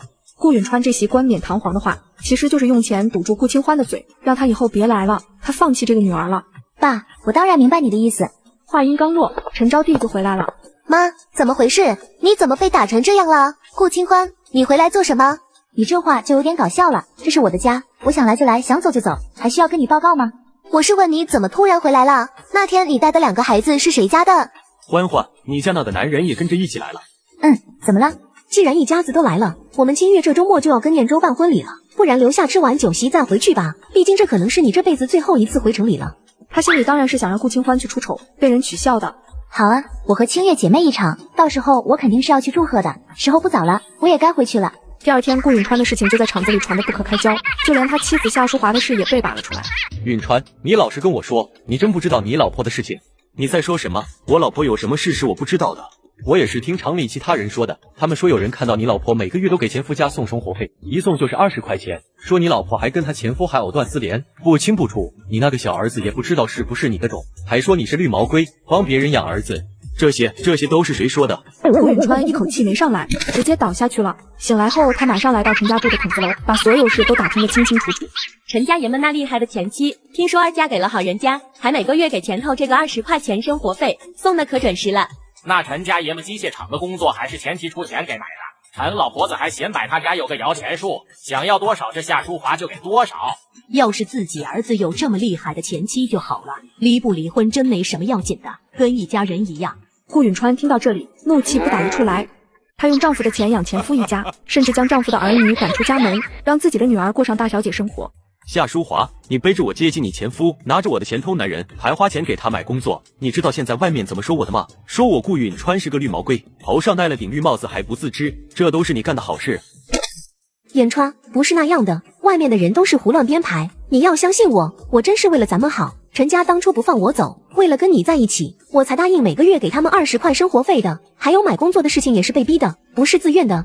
拿着我的钱养别的男人，还说是为了我好。夏淑华，枉我对你这么好，要什么给你什么。你亏待我的2个孩子，我也睁一只眼闭一只眼，你就是这么对我的。夏淑华看情况也不装傻了，直接跟他摊牌。顾允川，你也别跟我这充什么大尾巴狼，什么掏心掏肺，当初是不是你对不起我在先？我们都已经定亲了，你为了荣华富贵抛弃了我，你倒是攀上了高枝。你知道我是怎么过的吗？我爹妈为了不丢面子，草草把我嫁给姓陈的泼皮，我这辈子都是被你毁了。养男人怎么了？给你戴绿帽子怎么了？这都是你应该得的。顾允川顿时万念俱灰，直接崩溃。你终于承认了，你这个贱人，我打死你！随后就是暴风雨般的狂揍。爸，你不能打我妈，她一把年纪还给你生了个儿子，没有功劳也有苦劳啊。顾允川，你不是人，我要去工会告你家暴我要跟你离婚。还想跟我离婚？你想得美！别以为我不知道你打的什么算盘，你想摆脱老死，下辈子。爸，你可别忘了，我马上就要结婚，到时候妈没办法出席，云家人问起来你可不好交代，而且你也不想念周和云家人知道这些事吧？顾允川，我们金月嫁得好，以后我的女儿就是人上人，你的女儿是泥腿子，这一辈子你都别想越过我去。夏淑华，你个贱女人，你最好给我消停点，不然我不知道自己会做出什么事儿来。顾允川，你信不信我去告诉厂里，你挪用公款，中饱私囊？你去告，随便告，我们是夫妻，我挪用的钱你也花了，到时候一起织花生米。想到这里，他只能咽下这口气。顾允川则在家里翻了起来。我拿回来那么多钱，现在就这1000块，你不会还藏在了别的地方吧？你以为我是印钞票的机器吗？钱还能越花越多。陈招娣，你如果还想要顾金月这个名字，就给我闭紧嘴巴！但凡让我知道你说一个字，我就让你回去跟你哥哥作伴。云念舟再喜欢你，恐怕也不会娶一个破落户的女儿吧？这话直击陈招娣痛处，她太害怕失去现在的一切了，也不想失去顾清月这个身份，不然有权有势的云家是不会接受她的。爸，我求你，我以后都听你的。你妈给了你压箱底的钱吗？拿出来！陈招娣只能认命的从兜里掏出还没捂热的钱。几天后，顾清欢来参加陈招娣和云念舟婚礼。姐姐，不介绍一下旁边这位吗？我以为很清楚了，这是我先生许怀安。姐姐，你不是说你嫁了一个乡下人吗？哦，不好意思，我是不是说错了什么？乡下人怎么了？你吃的大米、蔬菜、水果哪一样不是乡下人种的？你这种思想可要不得，小心被人拉去写大字报批斗。我的日子怎么过，就不劳你咸吃萝卜淡操心了。你还是先操心你自己吧。说完，顾清欢就拉着许怀安走了。别生气了，我们也进去吧。念舟哥，说到底还是我对不起他，所以他生气也是应该的。今天的婚礼本该是你们的，如果不是我从他手里把你抢走，他也不会这样。你别这样想，跟你无关，一切都是我的决定。幸好我及时发现，不然我们就错过了。现在才是老天爷最好的安排。好，我们走吧。怀安，这是爸爸。爸，初次见面，您好，我是许怀安。我俩结婚仓促，未能通知，还望见谅。改日我再登门造访。经过这次的打击，顾允川倒是看明白很多事情，对顾清欢的态度也肉眼可见的变好了。欢欢，你和怀安回去之前，记得来家里坐坐。对了，记得让兰亭也一起回来，那臭小子出去也够了。好啊。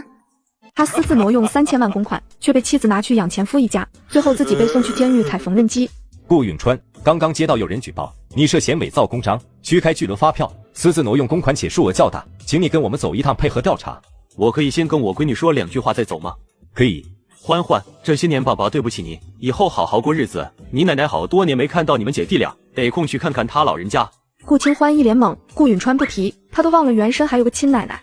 放心，奶奶我会照顾的。那位是顾允川的配偶夏淑华，也请一起配合我们的调查。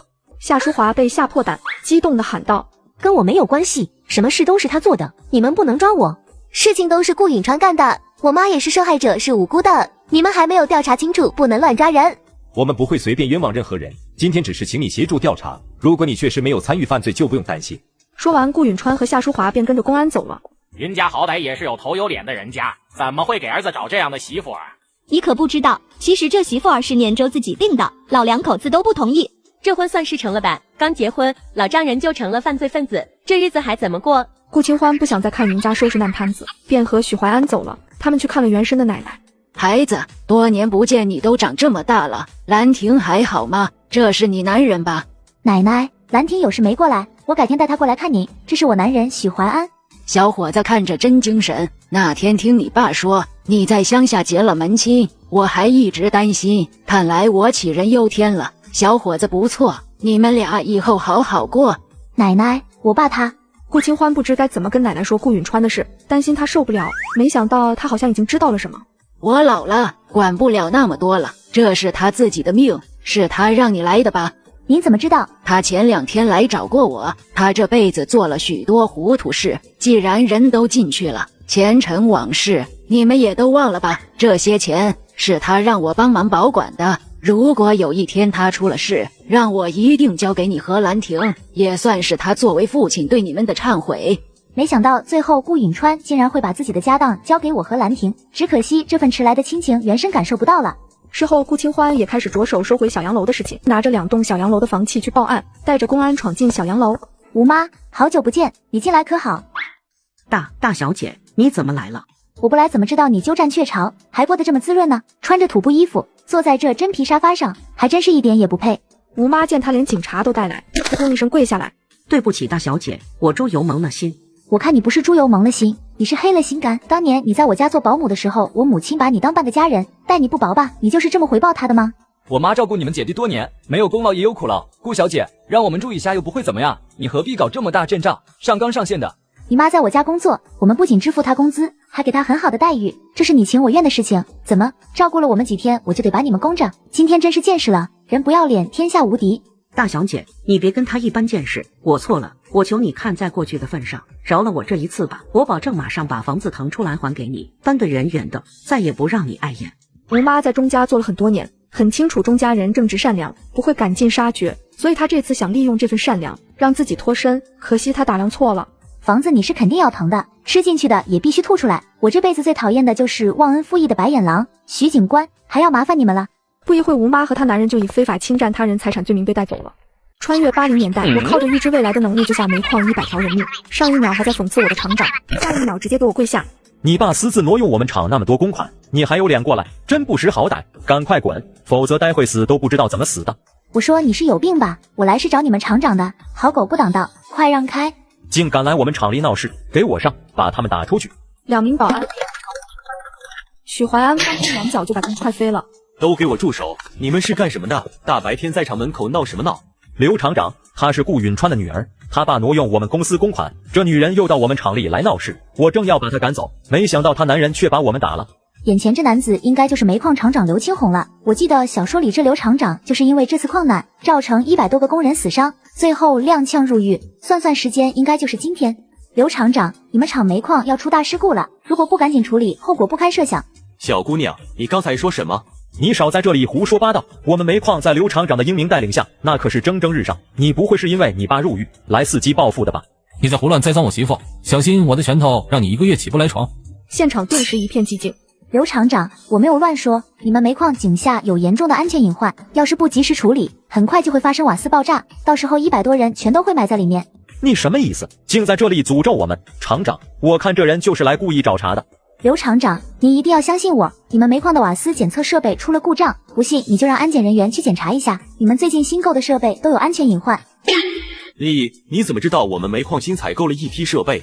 你就先别管这个了，时间不等人，你还是赶紧派人去检查一下吧。眼见顾清欢这么肯定，刘厂长立马转身朝着煤矿走了进去。1个小时后，刘青红从煤矿中出来，满脸激动地走到顾清欢面前，只见他眼含泪水，扑通一声就跪下了。小姑娘，这一次多亏了你啊，你救了煤矿100多个工人的命啊，也救了我的命。刚才我亲自去查看了检测设备，还真有问题，瓦斯已经超标了，还有新换上的设备都存在严重的安全问题。眼见刘厂长居然跪在了顾清欢面前，在场的众人瞬间目瞪口呆。厂长居然下跪了，看来瓦斯真的泄漏了，要是没有及时发现，恐怕这100多条人命就没有了。这个姑娘真是我们煤矿厂的恩人啊，要不然还不知道是什么结果。在场的人眼中无不透露出感激之情，许怀安赶紧把马厂长扶了起来。刘厂长，没出事故就好。恩人啊，你是怎么知道这些情况的？我是小说里看的，但说出来你们肯定也不信啊。刘厂长，我爸以前不是你们这里的会计吗？是他跟我说瓦斯检测设备的指针情况，所以我猜测或许是检测设备出了故障。原来是这样，不管怎么说，您现在是我们煤矿厂的恩人，中午就别回去了，我让食堂加几个菜在这吃点吧。刘厂长太客气了，吃饭就不必了。我爸以前做过很多错事，这也算是为他减轻一点罪责吧。你爸被判入狱14年，他的妻子夏淑华现在虽然没有入狱，也得还清以前的债务，这也算是自作自受吧。姑娘，你是我们厂的恩人，更是我的恩人，以后有什么难事尽管来找我，我定当义不容辞。刚才嚣张的保安已然是换了一个人，像个哈巴狗一样对顾清欢点头哈腰。姑娘，刚才都是我的不对，还望你别见怪。我大哥也在煤矿里面，你也算是我的恩人啊。此刻全场竟不经意的都笑了起来。黑心小姑子偷吃野鸡蛋，没想到被大嫂发现了。日防夜防，家贼难防，连自己小侄子的野鸡蛋都偷，老天爷怎么不降下个雷劈死他？你不是说这是你捡的吗？怎么就干些偷鸡摸狗的事？对啊，我是捡的，我在家里捡的还不行吗？我那个嫂子老是偷偷给她儿子加餐，别以为我不知道，是他2个鸡蛋怎么了？徐美玲，你偷东西还一副自己有理的样子，你现在又身孕了，有你这样一个小偷的妈，以后能教育出什么样的孩子？你这是什么态度？我见你脚受伤了，偷野鸡蛋给你补身体，你倒怪上我了。如果我不偷，家里的东西能吃到你嘴里。实话跟你说，最近给你加餐的东西都是我偷的，怎么你这么恶心就吐出来啊？怀孕以后，她看到陈江河对她赤裸裸的嫌弃，就控制不住自己，直接打开门冲了出去。林小梦，你吃我家的喝我家的，我拿你2个蛋怎么了？我没去告你挖社会主义的墙角就是好事，你偷着乐吧，别以为我不知道你3天2头上山找东西，肯定还有没下的。我挖社会主义墙角，我每次拿回来的东西就你吃的最多，你去告啊，我不好过你也别想轻松。大成见徐美玲吃了他的蛋还得理不饶人，气得一个猛冲，用头去撞徐美玲的肚子，他一把擒住大成，把他往地上一丢，狠狠地说：糟温的小崽子，跟你妈一样坏。妈妈，我疼。徐美玲，我跟你拼了！老大家的，你干什么？美玲还怀着身子呢。刘慧芳瞬间也加入这场打架。天杀的小贱人，连婆婆都敢打了，看我今天不打死你！好了，多大点事儿，一人少说2句。美玲，你不该随便拿你嫂子的东西，老大家的，你也不该打美玲，万一磕伤了不叫人笑掉大牙。爸，你的意思是我的东西就肉包子打狗了？这可不止一次了，我煮的东西也不是给我自己吃的，是给你大孙子的。你说怀志要是知道这事儿，该有多寒心？他从前那么疼徐美玲，徐美玲就这么对待自己的侄子？谁让他撞我？我这肚子里怀着孩子，万一出点什么事，你能负责吗？你这是贼喊捉贼，如果你不偷东西，什么事都不会有。什么叫偷？我这是在我自己家，我想吃什么就吃什么，还用跟你报备？你自己的家，你一个外嫁的女儿，带着女婿住在娘家，这是找得上门女婿不成？整天在家里好吃懒做，活不干吃饭提急，你吃的东西都是你大哥挣回来的，还欺负侄儿，你良心让狗吃了，今天必须给我一个说法，什么时候搬走，把偷走的东西还给我。林小梦，你说什么？我还没死呢，这个家容不得你当家，美玲想在家里住多久就住多久，你这个大嫂可管不着。林小梦快崩溃了，重来一世，她本来以为自己能逃脱这些禁锢，结果还是不行。你们太欺负人了，谁家小姑子还让大哥大嫂养起来的？你们都欺负我妈，我讨厌你们。她重生归来，本以为这辈子能生活得很好，却还是被婆家人处处欺负。就你这田杀的小贱人，还想做主家里的事，这个家还容不得你当家。对，我用我哥的钱也用不着你一个外人管。你们太欺负人了，谁家小姑子还让大哥大嫂养起来的？你们一家没良心的，就知道吸我和怀志的血，这日子还怎么过啊？我把儿子养这么大，吃我儿子的怎么了？你个小贱蹄子，别在这里瞎叨叨祸害人。你们都欺负我妈，我讨厌你们，等我以后长大了，挣的钱1分都不给你们花。这话一出，许明山和刘桂芳都愣了。他们是想多照顾女儿，但可没想失去儿子和孙子的心。美玲，你大嫂说的有道理，你已经结婚了，不合适再住在家里，你们房子也修好了，这2天你们就搬过去住吧。爸，你疯了！宁愿帮这个坏女人都不帮我，你还是不是我爸？什么帮不帮的，人是你自己找的，婚也结了，我们当老人的又不欠你的，这2天收拾收拾，赶紧搬过去，别在家里碍眼。林小梦诧异，这老东西刚刚不是还在和稀泥，怎么现在主动让他搬出去了？我偏不搬走，我看你们能拿我怎么办？我们明天就搬。大嫂对不住，这段时间给你添麻烦了，吃了你的东西，我会用钱补上的。还是江河明事理，你们今天收拾收拾，明天一早我把你们送过去，老大家的，这下你满意了？林小梦低头没说话，能把徐美玲弄走，她当然高兴，但刘桂芳恨不得掐死林小梦。你个小蹄子，我好好的大孙子被你教成什么样了？以后不许你跟孩子乱说话，不然我就让老大跟你离婚。林小梦的反骨也蠢蠢欲动。离婚就离婚，你以为我怕你们？只要许怀志敢跟我提离婚，我林小梦没头不兜搭皱一下的跟他离。上辈子他也跟许怀志离了，虽说这辈子重来，想好好过日子，但他现在也不是非他不可。大嫂，你要跟我哥离婚，为什么？你管我为什么？林小梦直接牵着儿子回房了，许怀玉不明所以。爸妈，你们看我买了什么？老三，你哪来的肉票？我在黑市跟人换的。我的天呐，黑市的肉多贵啊！这不过年不过节的，你买肉干啥？家里没给你吃还是没给你喝？馋死你得了！你看看你教的孩子，没一个省心的。爸，你别生气，先听我说呀。我对象要上门了，就是这周末，我这不是提前做准备吗？总不能什么都靠大哥帮忙是不是？你这还说得像句人话？这么大个人了，别事事都靠家里靠哥哥，结婚就得自己过日子了。哎呀，爸，我知道了，你别念叨了，我这不是也想让席面好看一点，人家才相信咱家的实力，愿意跟我过吗？行了行了，你们爷俩都少说2句，先吃饭吧，我得把这肉放柜子里锁起来，万一被耗子和野猫啃了，没地儿哭去。黑心姐姐为搅黄弟弟的婚事，偷吃弟弟买回来的猪肉。哪个杀千刀的偷走了我的肉？今天是我们怀玉的好日子，要是坏了好事，我跟他没完。徐怀玉才都跑过来。妈，怎么回事？你不是说把肉锁在柜子里了吗？怎么会没有了？我对象爸爸是有正式工作的人，如果上门连1斤肉都凑不出来，会被看不起的，事情也就吹了。刘桂芳急得团团转，这可怎么办？我的老天爷，我明明锁在这个柜子里了，今天打开一看，只剩碗，肉不见了，肯定是老大家的。前2天跟他拌了2句嘴，肯定是他。刘桂芳把矛盾指向林小梦。妈，这一大早的，你在喊什么？我喊什么？你问问你的好媳妇儿，是不是她偷走了家里办事情的肉？我怎么摊上这么个馋嘴的儿媳妇儿？日防夜防，家贼难防啊！妈，是不是有什么误会？要不你再找找。这时林小梦走了进来。林小梦，你把肉交出来，不然今天我必须让怀志休了你。我要是拿了你的肉，叫我马上穿肠烂肚，七窍流血而死。拿了你肉的人，叫他吃了以后不得好死，生个孩子没屁眼儿。林小梦已经猜到是谁了，所以故意咒骂道：“这个家手脚不干净的，除了徐美玲还会有谁？”妈，你别一惊一乍的，小梦不是这种人，咱家又不缺这一口。妈，肯定是徐美玲拿的。不可能，你妹妹怎么能干这种事儿？而且她都搬出去了。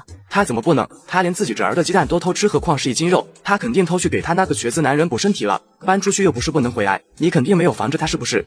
许怀玉这么一说，他心里更相信了几分，但想起刚刚林小梦咒骂的话，便梗着脖子说：“就算是美玲拿的又咋样？我闺女怀着我，还不能吃点好的？”妈，你惯死她得了，臭丫头坏了我的好事，我揍不死她。许怀玉说完，往外跑，冲到徐美玲家，2口子还在屋里睡觉。三哥，你一大早的叫什么魂？你是不是拿了家里的肉？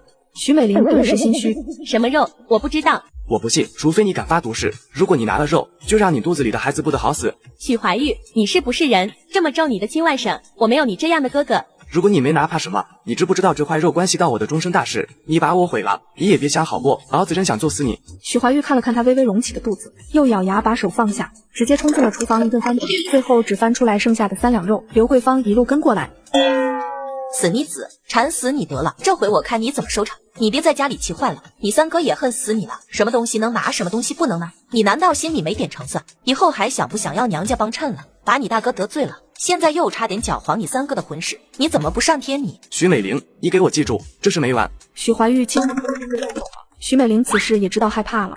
这可咋整啊妈？你跟三哥和爸说说，我不是故意的，这不是怀了孩子嘴里馋肉吗？你看看家里能有什么拿得出手的东西，先给你三哥贴补一些，让他消消气。别忘了等会过来帮忙，我先回去，家里忙着呢。刘桂芳走后，陈江河气不打一处来，把徐美玲一顿臭骂。如果你以后再有这种小偷小摸的行为，我就跟你离婚，孩子也别要了。我说到做到。陈江河要吃人的眼神，把徐美玲吓坏了。我答应你还不行吗？可现在事情不是已经发生了吗？我也不知道这事会让三哥那么生气，这可怎么办啊？真是没良心的女人，还能怎么办？我这里有一张肉票，你拿去给你三哥，不许再搞小动作，不然我真的没办法跟你过了。她每天被黑心婆婆和小姑子欺压，今天她终于可以扬眉吐气一番了。哇，帮我把蒜扒出来，再加一把葱和蒜苗回来，今天用的地方多。美玲，把这些菜洗了。你咋不洗？这水这么冰，把我肚子里的孩子冻坏了怎么办？没看我手上在切肉吗？要不你来。徐美玲还真想来，被刘桂芳止住了。你有点数吧你？就你那刀工切出来的肉能看吗？你今天最好给我老老实实的得做妖，不然老娘也保不住你。刘桂芳这回也不敢招惹他，毕竟细数全家也就林小梦做的饭菜算得上好吃，这么好的鱼和肉，做不好那可影响儿子的终身大事。美玲，你洗菜洗快点，后面还有好多事没做呢。饭菜做好后，林小梦带着大成和徐美玲在厨房单开一桌，其他人则在堂屋吃。这是怎么回事？还不让我们一起吃饭？是拍我丢了咱老许家的脸吗？徐美玲嘴里说个不停，筷子却满桌子乱翻。这么大个人了，吃个饭满桌找肉，真是恶心。我怎么样你管不着，吃自己碗里的饭不行吗？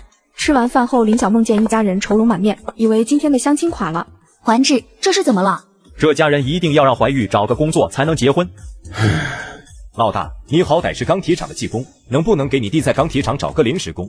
我上回不是给他找过吗？他自己眼高手低，不愿意去呀。大哥，你找的那是什么工作？铲煤渣的小工配得上我的学历和身份吗？我好歹也是个高中生，你让我去铲煤？高中生怎么了？谁刚出去工作不也是从最普通的工人开始干？我现在是高级技工，但我也吃了很多苦才做到这一步，一口吃不成个胖子，好高骛远没有好下场。那你也好歹给我找个普通工人的职位啊！铲煤渣能有什么好前途？一个萝卜一个坑，厂里的工人早就饱和了，这几年都不会招人。如果不是我跟我师傅的关系好，连个铲煤渣的活都找不到。你别不识好歹，你上次不要的那个活，人家现在都转正了。转正咋了？一辈子铲煤渣，我才不干，谁爱干谁干。林小梦冷笑，就许怀玉这种人，一辈子也就是个混混命了。老三，少说两句，你大哥也是为你好。老大，你看现在人家说了，没有工作就不给2个孩子结婚，你弟弟又非要喜欢那个女娃子，你是当大哥的，再帮你弟弟一把吧。许怀志眉头紧锁，没有说话。老大，你如果有法子，就托关系给你弟弟找个工作，明年开春公市小学那边招人，我就让你媳妇儿去。林小梦暗骂，这老东西之前明明答应把工作帮他搞到手了，现在却变成了交换条件。我尽力试试，这次不管我找到什么活你都得去干，不然以后你别指望我给你帮忙了。怀玉，快给你个说啊，保证你这次一定好好干活。许怀玉想着，如果有份工作做着，先让他把婚结了，也是一件好事。大哥，麻烦你帮忙，这回不管你找什么活儿，我都认真干。严家3人从许怀玉家回来后，爸，人家都答应给3转1响了，你为啥突然又提要找工作？我看他们挺生气的。傻姑娘，你们年轻人谈对象只知道当下舒服开心，不知道为长远打算。怀玉那个孩子看着不错，但他是农村人，他不工作结婚后家里重担不就压你身上了吗？他不是说家里哥哥随时能帮忙找到工作吗？这条件应该不为难才是。就是，以后你们俩都在城里上班，租个房子在城里生活，我们也好时不时看顾着你。在村里就得在公婆手底下讨生活，不容易。那到时候你们都把我的3转1响给了大弟，我不还得受公婆的气吗？但你大弟把人家姑娘肚子搞大了，这时间不是等不了了吗？女方到时候出怀了再结婚，可不得被街坊4邻笑掉大牙。严丽君想到这糟心的大弟就是一肚子气，如果不是他何必这么匆匆嫁人，甚至还要分出去一半的彩礼。渣男将妻子五花大绑，让他看自己和小三行苟且之事，就连自己的女儿也狠心从楼上扔下去。悠然，悠然，你怎么样了？这是您亲戚家的孩子。这是我表姐的孩子，今天真是多谢你了，你的大恩大德，我改日必有重谢。吓死人了，这家人怎么回事？让一个小孩子从楼上掉下来，这么高可是会死人的。这不是徐家吗？徐老太估计又是去打通宵麻将了。孩子他妈妈对他可温柔了，话说好久没有看到徐家那个媳妇儿了。顾清欢使劲开门，里面都没有任何反应。姑娘，你别着急，刚刚我让我儿子去街口找公安去了，等公安过来，打开门看看就知道了。别是家里大人出了什么事，孩子没人管。公安来了，刚准备破坏门锁，这时徐母打完通宵麻将回来了。怎么回事？你们围在我家门口干什么？家里没人嘛，你家孩子从楼上掉下来了，如果不是这年轻人见义勇为，孩子就出大事了。徐母一听，不心疼从楼上掉下来的孙女，就想赶紧打发掉所有人。是，我知道了，以后一定注意，这里没什么事儿了，你们大家散了吧。顾清欢见他的反应，确定这里面有问题。伯母不知道您记不记得，我是顾清欢，钟洛宁的表妹，她现在人呢？方便让我们见见吗？姑娘，你来的真是不巧，洛宁一大早就出门了，还没回来。那方便让我进去等他吗？我们好多年没见，我想他了。今天不方便，你改天再来吧。再说孙女刚刚下到了，家里恐怕没时间招待你。洛宁姐不会出了什么事吧？能有什么事？她好着呢。你这丫头怎么胡乱咒人呢？趁徐母不注意，顾清欢抓住机会，猛地推开门冲进去。快来人啊！有人闯进我家里了！顾清欢冲击房间，看见他的洛宁姐被人用绳子五花大绑坐在一张椅子上。不难想象，就在刚刚，他亲眼看着自己的女儿从楼上掉下去有多难受。谁呀？建国哥，你好坏，别摸人家！徐母吓得魂不附体。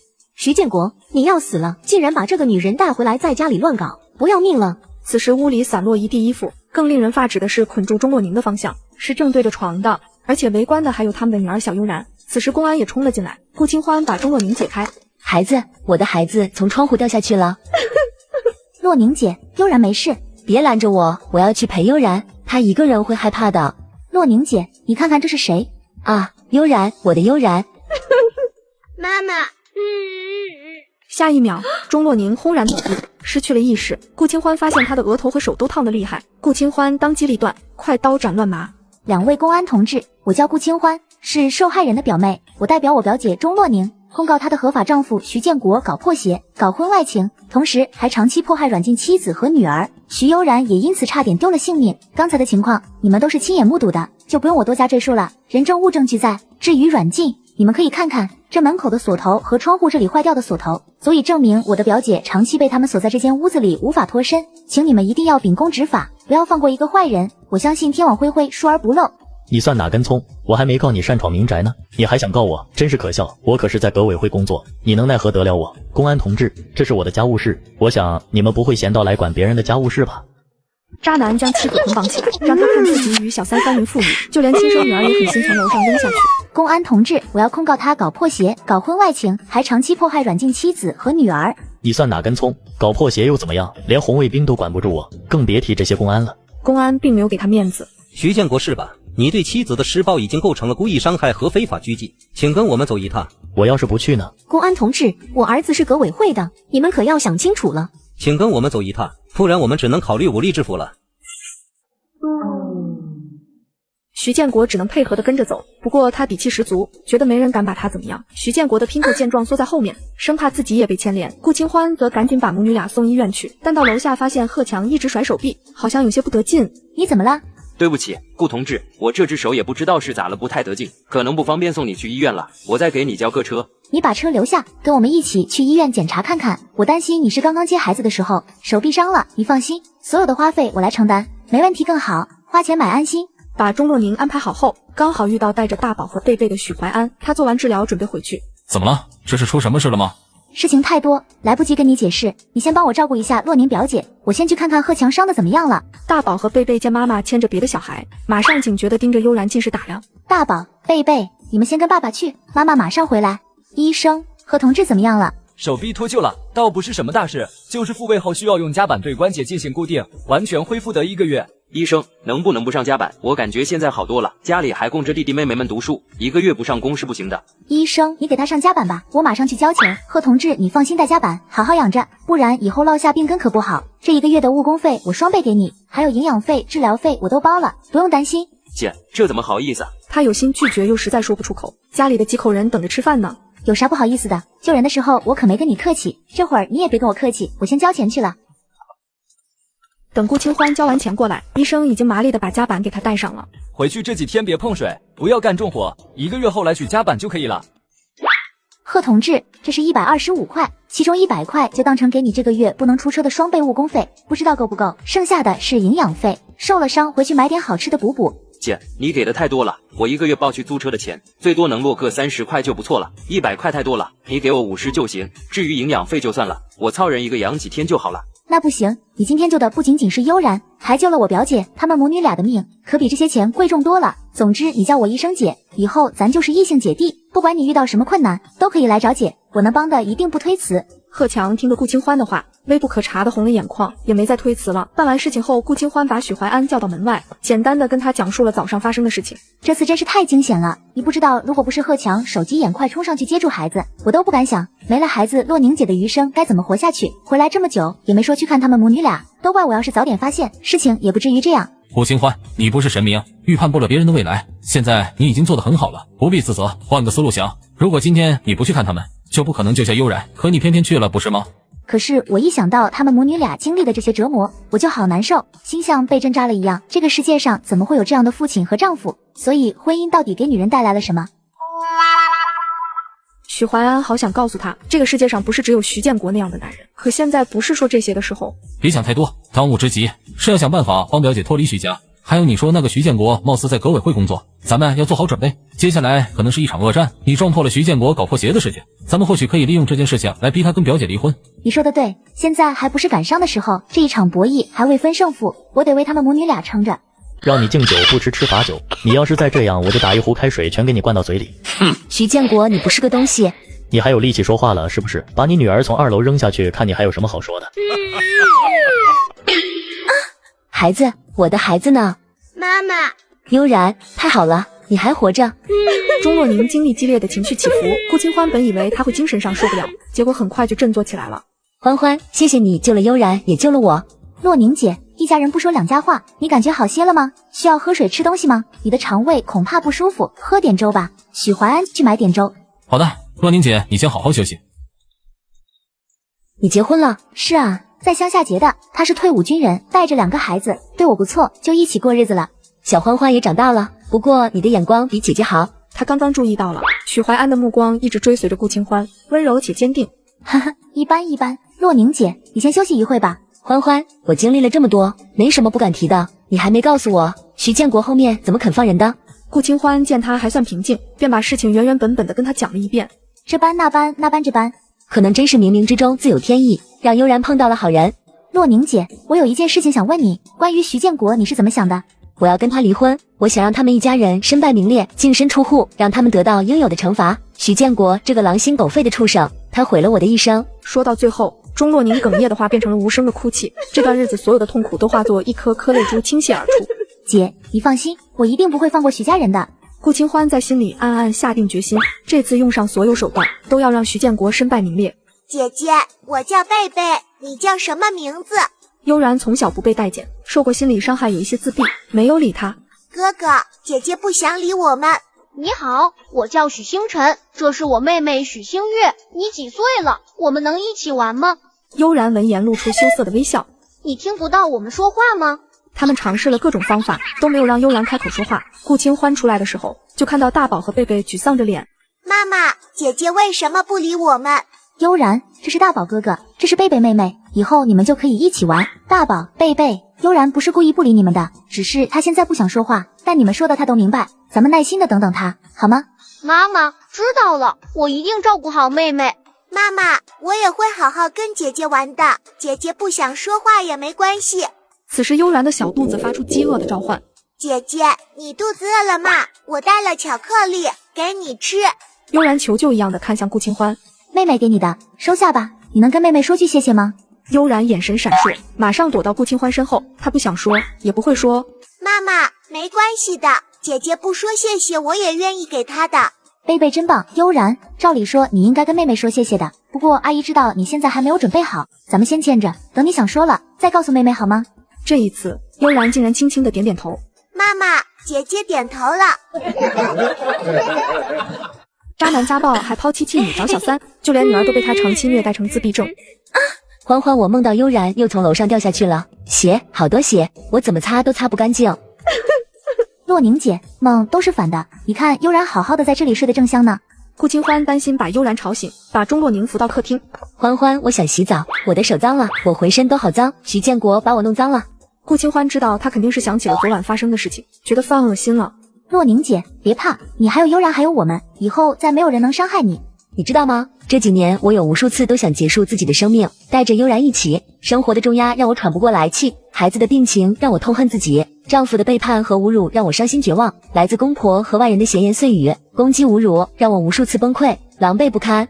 不是每一个人都值得真心对待的，哪怕看错人，哪怕被辜负，哪怕是撞南墙，至少证明了一件事，你很好，你只是把真心给错了人。如果方向错了，那停下来就是最大的进步。真心要留给爱你疼你的人，那些虚情假意的人早点远离，果断抛弃，往后余生用心去爱深爱你的人，好好珍惜你的人，一切都会好起来的，相信我。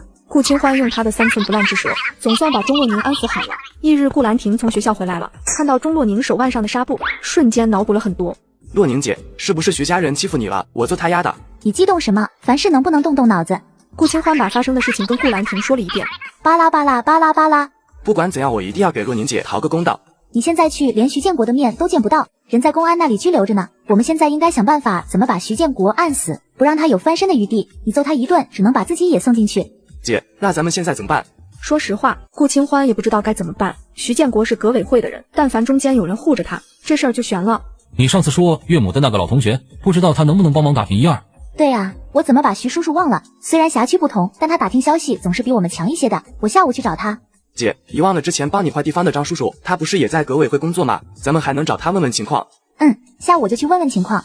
张叔叔，好久不见啊！这是钟老师家的那丫头哟，小丫头，这是结婚了。这是我爱人许怀安。张叔叔，还要感谢您的帮忙，如果不是您帮我调换位置，我跟怀安也没有这个缘分。今天过来特意给您带了一点东北当地的特产。那就谢谢大侄女儿了，这次来又有什么事情？说吧。钟家老爷子不仅是他的课业恩师，更是他人生的老师，所以能力范围内他会帮忙的。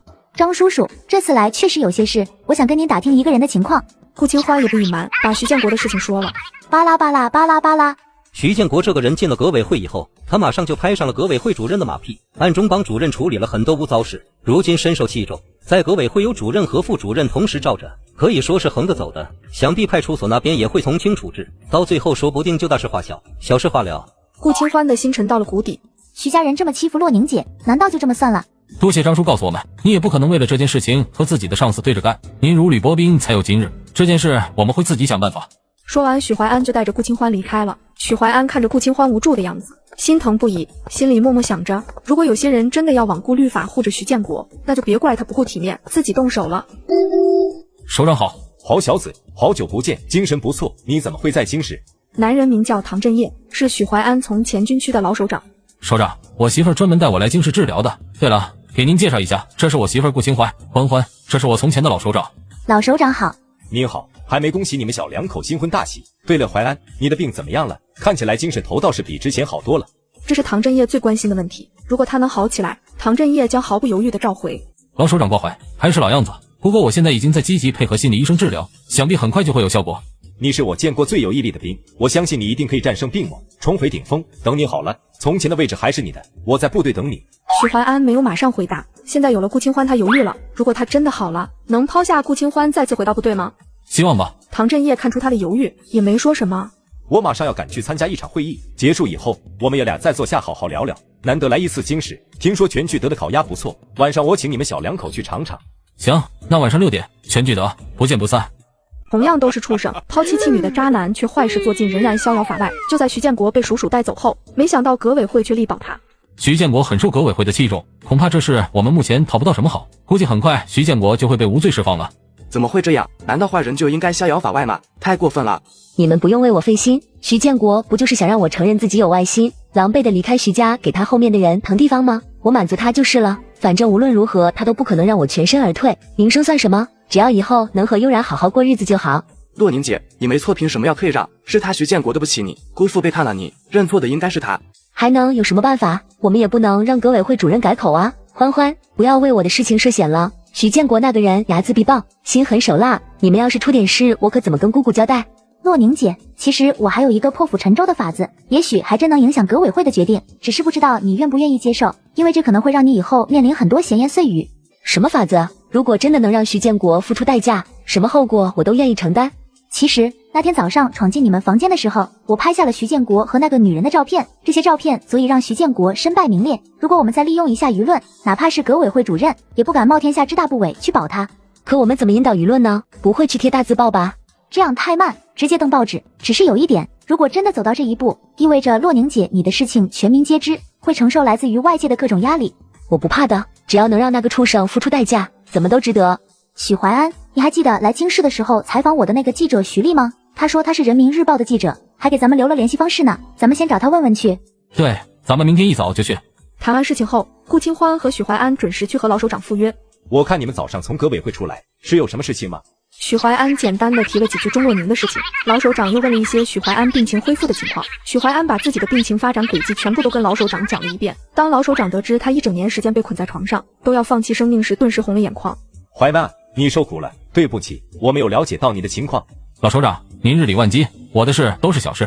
顾同志，作为怀安的老领导，我感谢你在他最需要的时候愿意选择他，陪伴照顾他。你在那样的情况下选择了怀安，撑起你们这个小家庭，着实不易。小同志，你真正的让我看到了妇女同志的坚韧和伟大。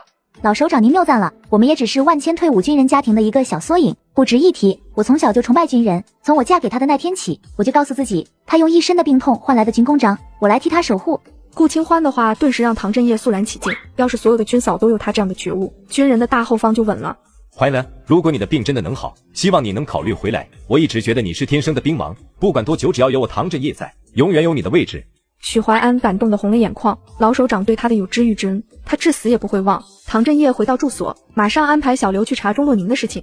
首长，按照您的吩咐，我在徐家附近找了几家邻居打听情况。据他们说，当天有几个邻居亲眼看到钟若宁被绑在椅子上，屋里阿扎不堪，还有人亲眼看到孩子从楼上掉下来，被一个开3轮车的小伙子接住了。我又去了派出所，今天一早那边已经把徐建国放了。首长，革委会这些人他们也太猖狂了，真不是东西。首长听到气急败坏，这件事情唐振业无论如何是要管上一管的。老唐，先说好，我今天没空陪你，最近忙得焦头烂额。我就是来治你的焦头烂额的。你还记得我跟你说，我以前一个部下也曾在战后精神失常吗？我昨天晚上跟他见面，特意问起了他的病情，你猜怎么着？老唐，都什么时候了，你就别卖关子了，快说吧。他跟你儿子一样的症状，我昨天看他的情况，精神状态非常稳定，没有任何不适，人也红光满面的，显然是大好了。你问没问他是怎么治好的？他们这次刚好也在京市，我的意思是现成的例子就在面前，跟人虚心请教照着做，也许正平就好了呢。学，必须学，你快给我引荐引荐，越快越好。引荐是没问题，就是人家现在也有一脑袋官司，恐怕抽不出时间来管你们这事儿呢。鱼儿上钩了。什么官司？倒也不是什么大事，你打个招呼就能办好的事儿，要不你方便的话直接给办了。好了，你说了这么多，合着在这等我呢。唐振业，你老奸巨猾，哈哈，我也就是手伸不到这么长，不然也不用劳动你了。抛妻弃女的渣男坏事做尽，刚被叔叔放出来就找妻子的麻烦。钟若宁，你这辈子也别想逃出老子的手掌心，还想把我徐建国送进去，就凭你们还不行？徐建国，你混蛋！你最好识相点，否则我就让你见不到明天的太阳。你们干什么？这个人是许怀安的心理医生。我们做事还需要跟你汇报吗？滚远点！同志，我劝你最好不要多管闲事。光天白日你们在这里欺负女同志，还有王法吗？今天这个闲事我管定了。你谁呀？钟若宁是我老婆，知道吗？你们几个是死的，没看到这俩人当着我的面搞破鞋呢，给我狠狠的打。钟若宁和萧卓很快被按在地上揍，萧卓努力把钟若宁护在自己身上，被他挡了很多拳打脚踢。你们这对狗男女什么时候搞在一起的？钟若宁，你装什么冰清玉洁，还不是跟我一样？还没说完，徐建国就被踢翻在地上。来人正是许怀安，他的武力值不是一般人能扛得住的，瞬间把他们全都打趴在地上了。姐，你没事吧？没事，萧医生，谢谢你了。话没说完，钟若宁就晕了过去。姐，你怎么了？快送他去医院。匆忙间，顾清欢也顾不上许怀安，过一会儿他们就被2名叔叔带走了。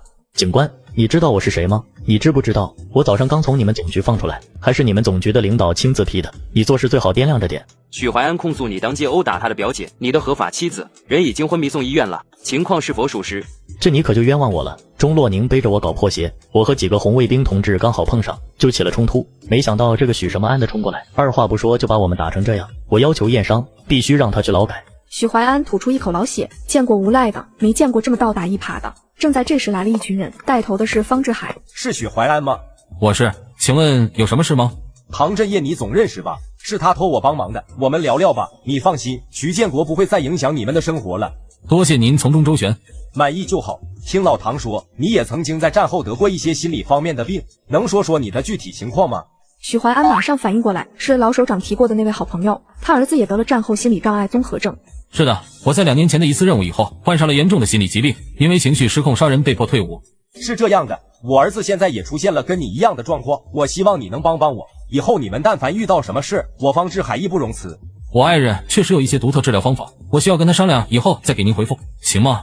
没问题，我方志海承诺，只要你们能治好我儿子的病，以后但有差遣绝不推辞。第二天一早，关于徐建国的事情就被刊登在人民日报头版头条。徐建国搞破鞋、非法拘禁、故意伤害、当街围殴、利用职务之便非法伤人等等，数罪并罚采缝纫机，并不会低于10年。许怀安和顾清欢也去方家帮忙治病了，两人多方了解才知道方志海是市委书记。方书记您好。叫什么方书记？叫方叔吧。我家儿子跟你们差不多大，那偏心门是小姑你的手笔吧？哈哈，你们这些年轻人真是优秀，让人刮目相看啊。方叔叔过奖了。小顾，听说你有办法治我儿子这病，如果真能治好我儿子，我老方这辈子都记着你们的情。方叔叔，我能先见一见病人吗？我需要具体了解他的情况，再对症下药。顾清欢在给方志海看病，许怀安则在外面转了转。这时唐正业开着车过来。首长，您怎么来了？淮南，先上车，带你去个地方。淮南，这是国防部的卓上将，老卓，这就是我跟你提过的许怀安，他曾多次带队执行过反恐、救援和侦察等各项任务，拥有高超的格斗和侦察技能，能够在各种复杂的地形和环境下执行任务，曾经是我手下的一员猛将。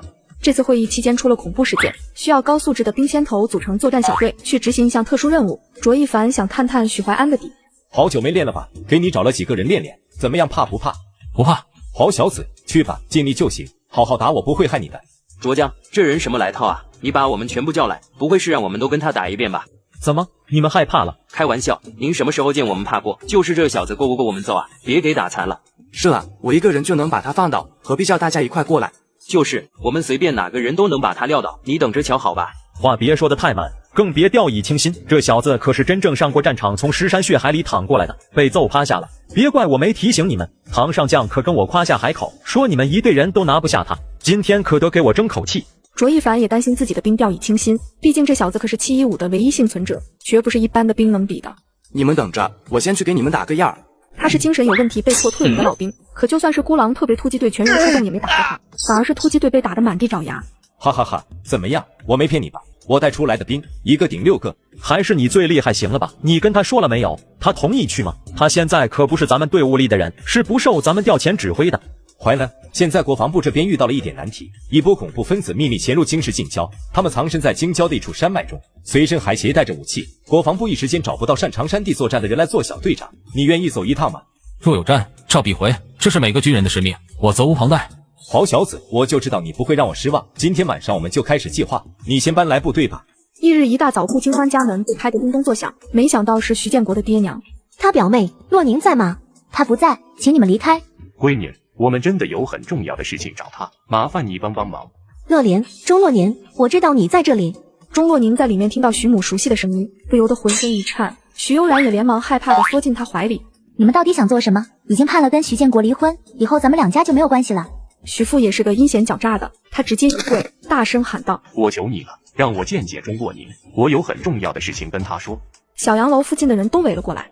你们大家来看看啊，这是什么儿媳妇？我们2个老的想见她一面比登天还难。顾清欢气得都快裂开了，怎么会有这种人？你们的儿子搞破鞋都搞到家里了，你们怎么不说？你们到底要怎么才肯放过我姐？钟洛宁，你这个毒妇，自己的男人也害，你害得我儿子好惨，你这个狐狸精，我诅咒你一辈子泡在苦水里。钟洛宁，你怎么不去死？钟洛宁实在受不了了，带着悠然出来。徐母看到他总算出来了，马上起身。乐莲，陶洛宁，我们刚刚也是没有办法，想见你一面，你这个表妹还拦着我们。你们找我做什么？乐莲，以前是我们不对，我们知道错了，但建国跟你几年的夫妻，你不能见死不救啊！你也不想看到悠然小年纪就没有爸爸吧？我是不会救他的，也救不了，他这是咎由自取，怨不得别人。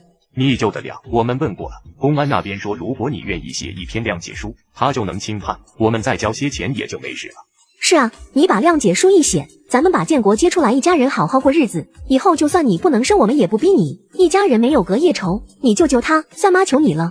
你们做梦，就算能救，我也不会救他。你们把我和孩子关在屋里不给吃喝，想把我们熬死的时候，你们心里可曾愧疚过？徐建国在外面找女人，差一点悠然就没了的时候，你们在哪里？现在想来劝我放过他，不可能，我这辈子都不可能原谅他。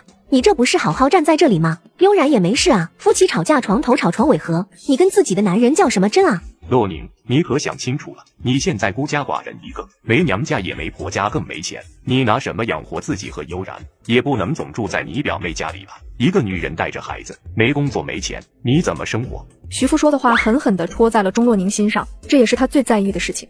闭嘴！我呸！要不是你们能这样吗？便卖了我姐的房子，你们这些年花着我姐的钱，还这么欺负她，你们的心是黑的吗？姐，你别怕，我有的是钱，我愿意给你们娘俩花，养你们一辈子都可以，不劳他们操心。钟若宁，你们的离婚证还没办呢，你不同意写谅解书是吧？悠然是我们家的孙女，今天我必须把她带走。徐父是懂得抓人命脉的，悠然就是钟若宁的命脉。他突然掏出一只小刀指向徐父，你们别逼我，孩子是我的，不行，咱们就一起死好了，死了都干净。这种痛苦的日子，我早就过腻味了。徐父徐母被他吓了一跳，你别乱来，我们不动了还不行吗？姐，别激动，我不会让他们把悠然带走的，你先放下刀子。钟若宁今天的情绪特别激动，连日来身体和心理上的双重折磨几乎让他喘不过气来。欢欢，你别过来，我怕我控制不住自己伤了你。我不过来，你别激动，想想孩子，你别做傻事。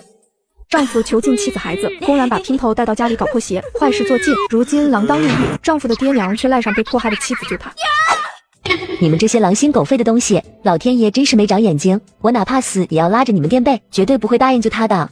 乐莲，你忘了你刚嫁过来的时候，我对你有多好吗？我们一家人把你捧在手心里，现在建国他就是一时迷了眼睛。你大人有大量，原谅他一回还不行吗？妈给你跪下了，如果你还不解气，就拿我撒气，打我，用刀扎我都可以。求你一定要救救建国，你别让我白发人送黑发人啊！徐母企图打感情牌，一边说一边哭，看着好不凄惨。徐父也跪到地上，你还想让我们怎么样？出气打骂都可以，求你救救建国吧。钟若宁气得说不出话来。你什么意思？你们道德绑架？如果不是当初你们家疯狂献殷勤，我姐会被你们骗吗？她当初的条件，什么好人家找不到，少在这里得了便宜还卖乖。你要是真想死，回家去，别死在我这，我嫌脏，想用你们的命威胁我们，你配吗？旁边不明真相的人看不下去了，站出来帮他们说话。姑娘，到底有什么解不开的仇怨，非要把两个老人逼成这样，这也太过分了点。就是啊，夫妻吵架床头吵床尾和，孩子都这么大了，什么不能商量的，何必闹得鱼死网破呢？这夫妻过日子啊，该忍让的时候就得忍让，男人哪有不犯错的？老人家都这样说了，就个退一步吧。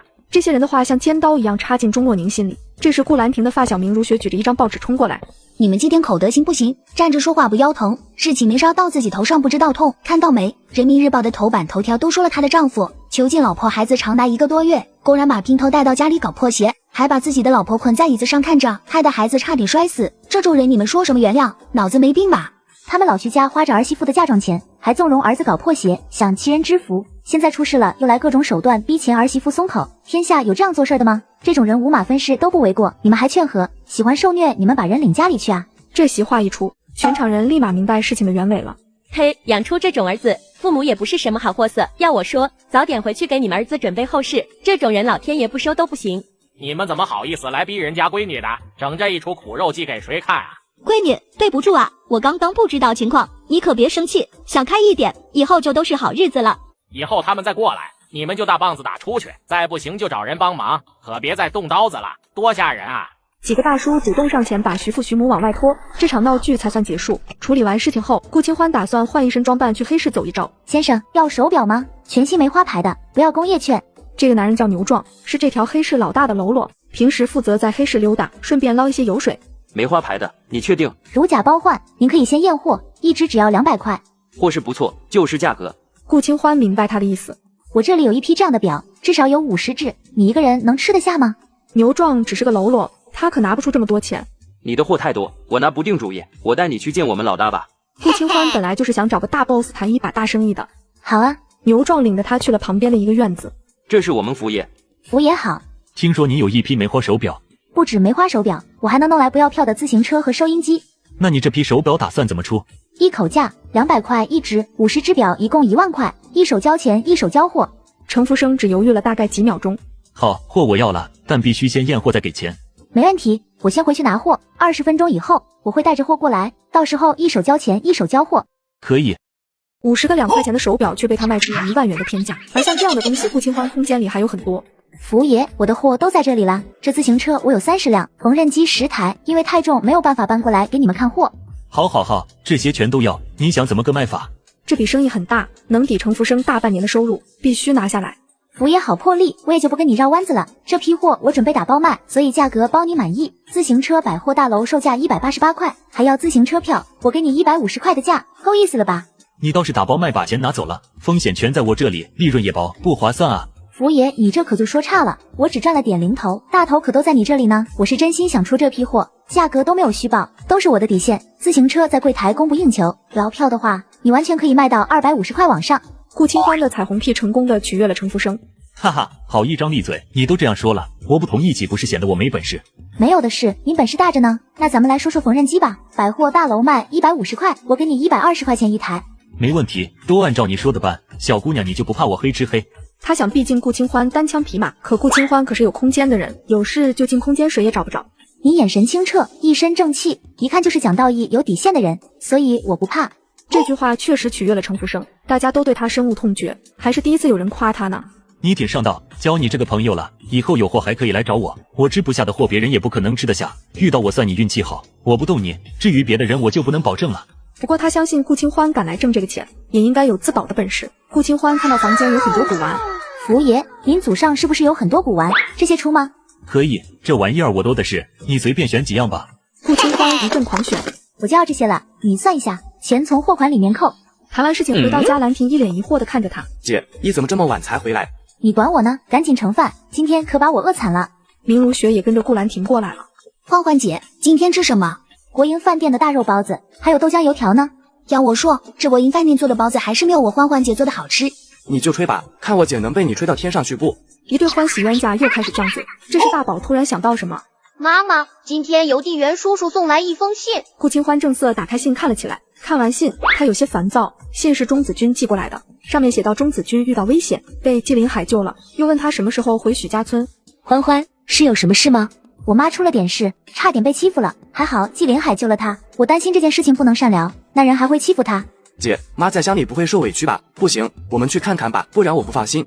顾清欢没说话，一方面许淮安一去半个多月都没回来，他担心他这边出什么问题，另一方面钟洛宁母子都是需要照顾的病人，万一徐家人趁机过来寻仇，他们只有任人宰割的份。想到这里，顾清欢直接把自己的顾虑摊开说，妈妈，你去哪我们就去哪，至于爸爸，他会照顾自己的。妈妈可不能把我丢下哦，贝贝也要和妈妈一块。姐，我也是，你在哪我就在哪，你别丢下我，我跟你们一起回去。我和悠然也没有问题，就是一路上可能要麻烦你们。不麻烦，姐你说啥呢？有我在怕什么？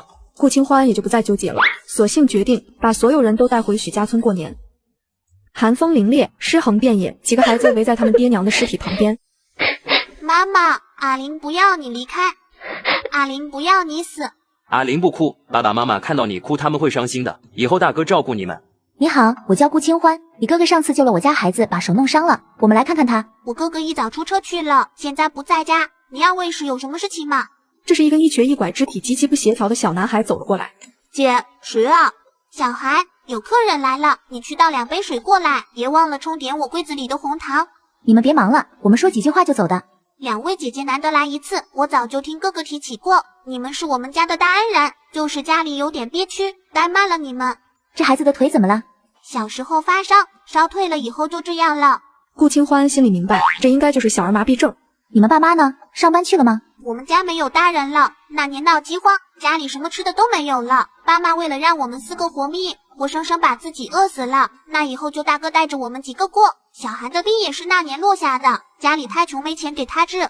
顾清欢一瞬间手足无措，难怪贺强为了挣钱不要命似的，自己还只是刚成年的小伙子，却要承担起照顾3个弟妹的责任。对不起，我不知道你们家是这样的情况。没关系的姐姐，现在大哥挣的越来越多，二哥和我读书也不错，小韩虽然腿不方便，但也不影响正常生活，我们会越来越好的。他的眼睛里有光，仿佛对生活充满着希望。贺林，我们马上要回东北过年了，这是提前给你们的年礼，麻烦你跟你哥哥说一声。顾清欢只觉得自己给少了，早知道应该再多拿一些。贺林不敢想，这么多礼物是给他们家的。姐姐，我们不能要，上次你已经给大哥那么多的钱和东西了，我们不能收，不能收。我给出去的东西就没有收回来的道理，你们不要的话就扔了吧。顾清欢佯装生气道，这倒是把2个孩子吓坏了，不知道作何反应。姐姐，你别生气。姐姐没有生气，只是希望你们收下这些东西，马上过年了，让大哥给你们做一身新衣服，买点好吃的。这些东西就交给你们处置了，扔了也好，收下也好，我们先走了。谢谢2位姐姐，这是我自己做的小玩意儿，不值钱，给姐姐家里的孩子们玩，别嫌弃。顾清欢连忙接住，里面东西还挺多，有竹蜻蜓，还有一些自己刻的小鸟、小动物。做得真好，你们都是好孩子，未来差不了。顾清欢和钟若宁回家把这些东西给几个孩子，受到了孩子们的一致喜爱。这时贺强来了。姐，你咋给我家送这么多礼？什么时候回去啊？没多少东西，你和孩子们过年自己买点好的，我们明早就回。你的钱放里面忘了拿出来，我给你送来了。这是顾清欢后面偷偷塞进去的，一共500块，算是对他们的帮助和心意。结果人家还给送回来了。这笔钱是我给你们的，之前也不知道你们家的情况，你一个人养着几个半大孩子也不容易，就当我谢你救了悠然的。姐，这可不行，你上次已经给了我那么多，足够了。贺强，如果你当我是姐，就听我的，别推脱了。你一个人养着几个孩子总是吃力的，我有这个能力，拉你一把还是可以的。贺杰和贺林，我看墙上全是他俩的奖状，成绩不错，好好供他们读书，你以后会有福报的。你们家用钱的地方还多，别跟我客气了。贺强顿时小声的啜泣起来，他一直以为自己可以照顾好几个弟妹，可事实是无论他多努力，只能维持温饱。这些年他真的好累啊。贺强哥，别哭啊，你这么厉害，以后一定会出人头地的。现在一切都是暂时的，这钱你就收着，以后有能力了再说呗。君子报恩，10年不晚，你还怕你还不上吗？大宝也走过来说，贺强叔叔，我觉得你一定可以的。我妈妈说，当你努力向上的时候，全世界都会为你让路。谢谢大宝，叔叔一定会记得这句话。清欢姐，谢谢你的帮忙，我贺强永远牵着你的情，以后但凡你有什么差遣，我豁出命去也给你办好。这就对了，我不要你豁出命去，好好活着比什么都强。婆婆用丈夫的钱给小叔子做彩礼，她去找婆婆理论，却被婆婆跑叔子踢倒，当场流产大出血。我不管，这些钱都是怀志拿回来的，你们凭什么要给老三媳妇3赚一下？当年结婚给了我什么，现在就给他一样的，不行那就把我的也补齐。你当年和现在能比吗？这都好几年，行情早变了，哪有人结完婚还重新要嫁妆的？再说了，当年你和老大是自己看对眼的，我可没逼你家过来。刘桂芳意思就是林小梦自己愿意倒贴，气得她冲过去就要跟刘桂芳厮打。许怀玉见大嫂为难他妈，直接一脚把林小梦踹开。老三，你是不是皮痒了？连你大嫂都敢打？老三做的对，你这个好媳妇儿连我这个婆婆都敢打，我看再不管管，她就得上天了。就是。刘桂芳见林小梦在地上迟迟不起来，呵斥道：“你装什么装？还想赖上我是吗？还不赶紧爬起来！”林小梦只觉得肚子疼得直不起腰来，直到许怀志发现林小梦的屁股后面有血渗出来。小梦，你咋了？环志，我肚子好痛。小梦，你等着，我去给你请大夫。刘桂芳和许怀玉看到地上的血，才知道事情大条了。许怀玉，你最好祈祷你大嫂没事，不然仔细你的皮。他放完后话飞快的出门了。老三，你说你大嫂不会是怀了吧？许怀玉一听，那还得了，他简直不敢想象他大哥会发多大的脾气。妈，我突然想起我们食堂还有点事，我就先回去了。丽君他妈说年头结婚不吉利，让我们过年前早点把事儿办了。你走了，妈怎么办啊？你大嫂搁那躺着，万一真是流产，那不得跟我拼命啊！妈，你好歹是个当妈的，我大哥不敢把你怎么样。我刚弄的时候，我大哥大嫂万一发起疯来，可不得砍死我。我还是先走吧，你记得帮我多说点好话。说完，许怀玉便匆匆忙忙的走。不一会，徐怀志便把医生请了过来。可惜了，2、3个月的胎儿就这么没了。一瞬间，许怀志仿佛听到了自己心碎的声音，他还不知道孩子的存在就已经没了。许怀玉，刘桂芳，我跟你们拼了！许怀志去拉他，被他一把甩开。许怀志，你最好别拦着我，不然咱们就离婚。早知道会这样，我就不该跟你结婚，不该留下。小梦，我知道你难受，但是你的身体为重，孩子以后还会有的，你别激动，我一定会给你一个交代。我不要什么交代，我只要我的孩子。你不懂，不会有了，不会有了。刘桂芳在屋里走来走去的念叨：“怎么就这么掉了呢？这下可完了。”你别晃悠了行不行？我让你平时别太偏心眼，你总是向着老三。看吧，这回捅娄子了，我看你怎么跟老大交代。我是不管了。别，当家的老三也是为了保护我，谁让林小梦那么不经事？我以前怀着娃干活干到生的那天都没事，就他娇气，踢一脚就掉了，说明这孩子就不是个能活的。他话音刚落，就看到许怀志黑着一张脸走进来。许怀玉呢？藏哪去了？那个老大，老三有时先回县里了，他不是故意的，他也是为了护着我。要怪就怪林小梦，谁让他来打我？这个孩子没了就没了吧，以后再怀一个就行了。许怀志彻底对他失望了，连话都不想同他说。爸，我们好好谈谈吧。你想谈什么？我们分家吧，这样勉强一大家子人住在一起，天天吵吵嚷嚷有什么意义？不如分家各过各的，还能留下点情分。最近家里鸡飞狗跳不断，许怀志现在对父母和这些所谓的亲人只想敬而远之。你翅膀硬了，我辛辛苦苦一把屎一把尿把你养大，现在就想把我们老的丢开，是不是又是你媳妇儿撺掇的？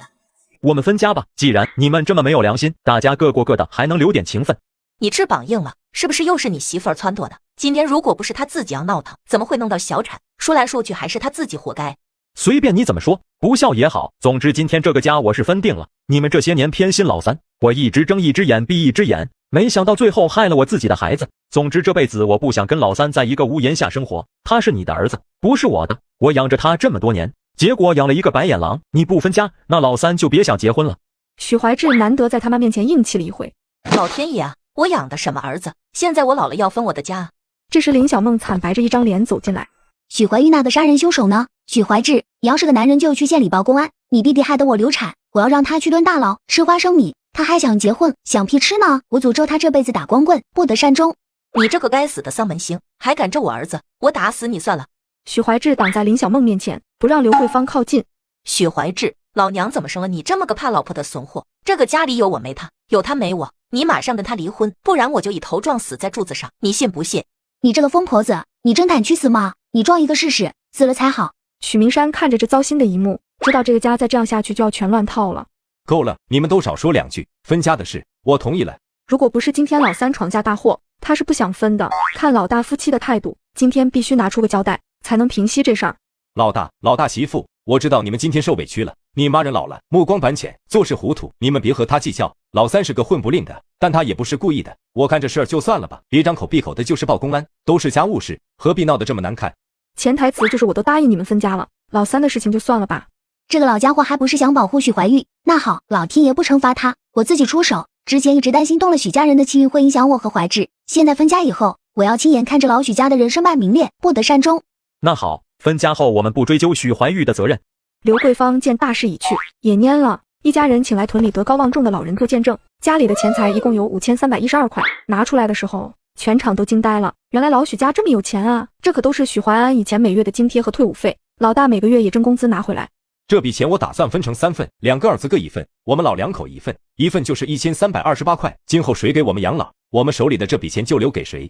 许怀志和林小梦没意见，刘桂芳突然跳出来说，老三娶媳妇儿的钱还没有留出来，应该把他娶媳妇要花的钱留出来再分，这样才公平。老三结婚1328块还不够花吗？结2、3回都够了。他这些年为家里挣了1分钱吗？能分给他这么多钱还不满意？照理说家里这些钱大半都是老二拿回来的，应该分给老二才是，结果便宜了老三，你要怎么才肯罢休？许明山瞪了刘桂芳一眼，成事不足败事有余。老大说的对，老三本来不应该分的，考虑到他还没有结婚，处理人生大事，所以这笔钱也是必须给他的。刘桂芳终于闭嘴了。至于房子，正房还是我们2口子住，老大住东边的2间房，西边的2间就给老三，库房里的粮食都分成3份。许明山明白，分家这种大事，稍微有一丝偏颇，以后就不好说话，所以还是公平的把家分了。那好，就按照爸说的分。分完家第2天，刘桂芳就托人给县里老三带话，让他回来一趟。许怀玉知道自己竟然分到了2间房子和1328块钱，就感觉喜从天降，这下结婚的权也着落了。林小梦得知许怀玉回来了，就悄悄把厨房水缸里的水都换成了他的福运泉水。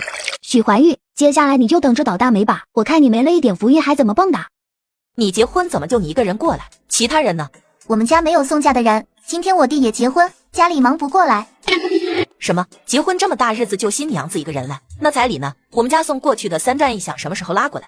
妈，我弟结婚，我们家把彩礼里的2转1响留下了，给我带回来1只手表。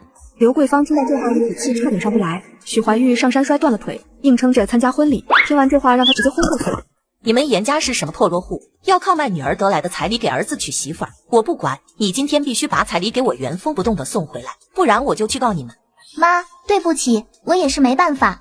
你们也先别说他了，人家一个小姑娘家的，也做不了父母的主，谁愿意把自己的彩礼让出来给别人？要我说，这事你们还得找亲家去商量处理，骂人小姑娘没用，先把老三扶回去休息一下。严丽君顺势躲到许怀玉的房间里，不一会儿许怀玉醒来。严丽君，亏我这么信任你，你是不是早就知道你爸妈要这么干，跟他们合起伙来骗我？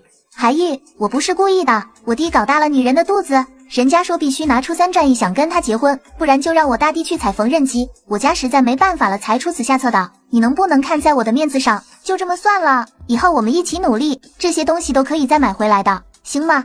严丽君卑微祈求，她哪里知道，从前在她身边献殷勤的许怀玉只是伪装，真实的许怀玉就是个混不吝的2流子。严丽君，你听清楚了，这彩礼你们严家必须给我原封不动的送回来，不然我就让你们一辈子不好过。你弟搞大女人的肚子，凭什么要老子买单？昧下彩礼搞砸了老子的婚礼，你们严家干的这是人事吗？亏我还会给你一个风风光光的婚礼，上山打猎伤了脚，你对得起我吗？严丽君不可置信地看着许怀玉，没想过他竟然会打他，但他知道没有退路了。韩玉，对不起，我真的不是故意的，这是我自己的婚礼，我也不想弄成这样的。如果我不同意，他们就不会让我嫁过来。我也是为了能顺利嫁给你。如果你实在生气，那就把我送回去吧，我们之间就这么算了。徐怀钰犹豫了，你先别哭了，等一下出去跟爸妈商量一下，看这事怎么解决。为严家把离道，不能就这样算了。经过这一番闹腾，大院里的客人全走光了。老大，你一向有主意，快想个办法吧，咱们家都快被人欺负死了，这个场子不找回来，严家还当我们怕了他们。许怀志经过这几次的事情后，对父母和弟弟早就失望了。我能有什么办法？这事是你们定的，你们自己拿主意。要我说，老大，你干脆从村里找几个人一起去严家，把彩礼抢回来。爸，你当了这么多年支书，不是不懂彩礼是给女方的礼，感谢人家把女儿养这么大，既然给人家了，就是人家自己处置，愿意送回来是情分，不愿意送回来也是正理，说破天也不能去抢，我可不想去踩缝纫机。这也不行，那也不行，那就让老三媳妇儿自己去要回来，要不回来就别回来了，好几百块的东西不拿回来，咱们家得被人笑话一辈子。这时严丽君扶着许怀钰走了过来。老三家的，这一切你是不是早就知道？我告诉你，这彩礼要不回来，以后你得享有安生日子过。你嫁到我们许家，就是许家的人了。这事你说怎么办吧？你爹妈也真不是人，吞了彩礼不说，一点嫁妆都没有，你怎么这么不值钱？严丽君还从来没见过这种农村的恶婆婆嘴脸，瞬间眼泪簌簌的往下掉。哭什么哭？我冤枉了你不成？你就是个丧门星。自从你跟我儿子订婚以来，我们家就没有一件好事。你个丧门星，把我们家彩礼全吞了。自从你跟我儿子订婚以来，我们家就没有一件好事。妈，少说两句，他也不想这样的。你也是个不争气的，千挑万选挑了个什么玩意儿？当初我就跟你说，在村里找一个知根知底的过日子，你非要找什么城里的，现在找了个不要脸的破落户，你高兴了？反正现在分家了，以后没钱没粮活不下去了，别来找我要。丽君，还不快跟爸妈道歉？爸妈，对不起，我爸妈生我养我一场，我真的是没办法了才弄成这样的。以后我挣了钱一定会把家撑起来，孝顺你们，你们别生我的气了好不好？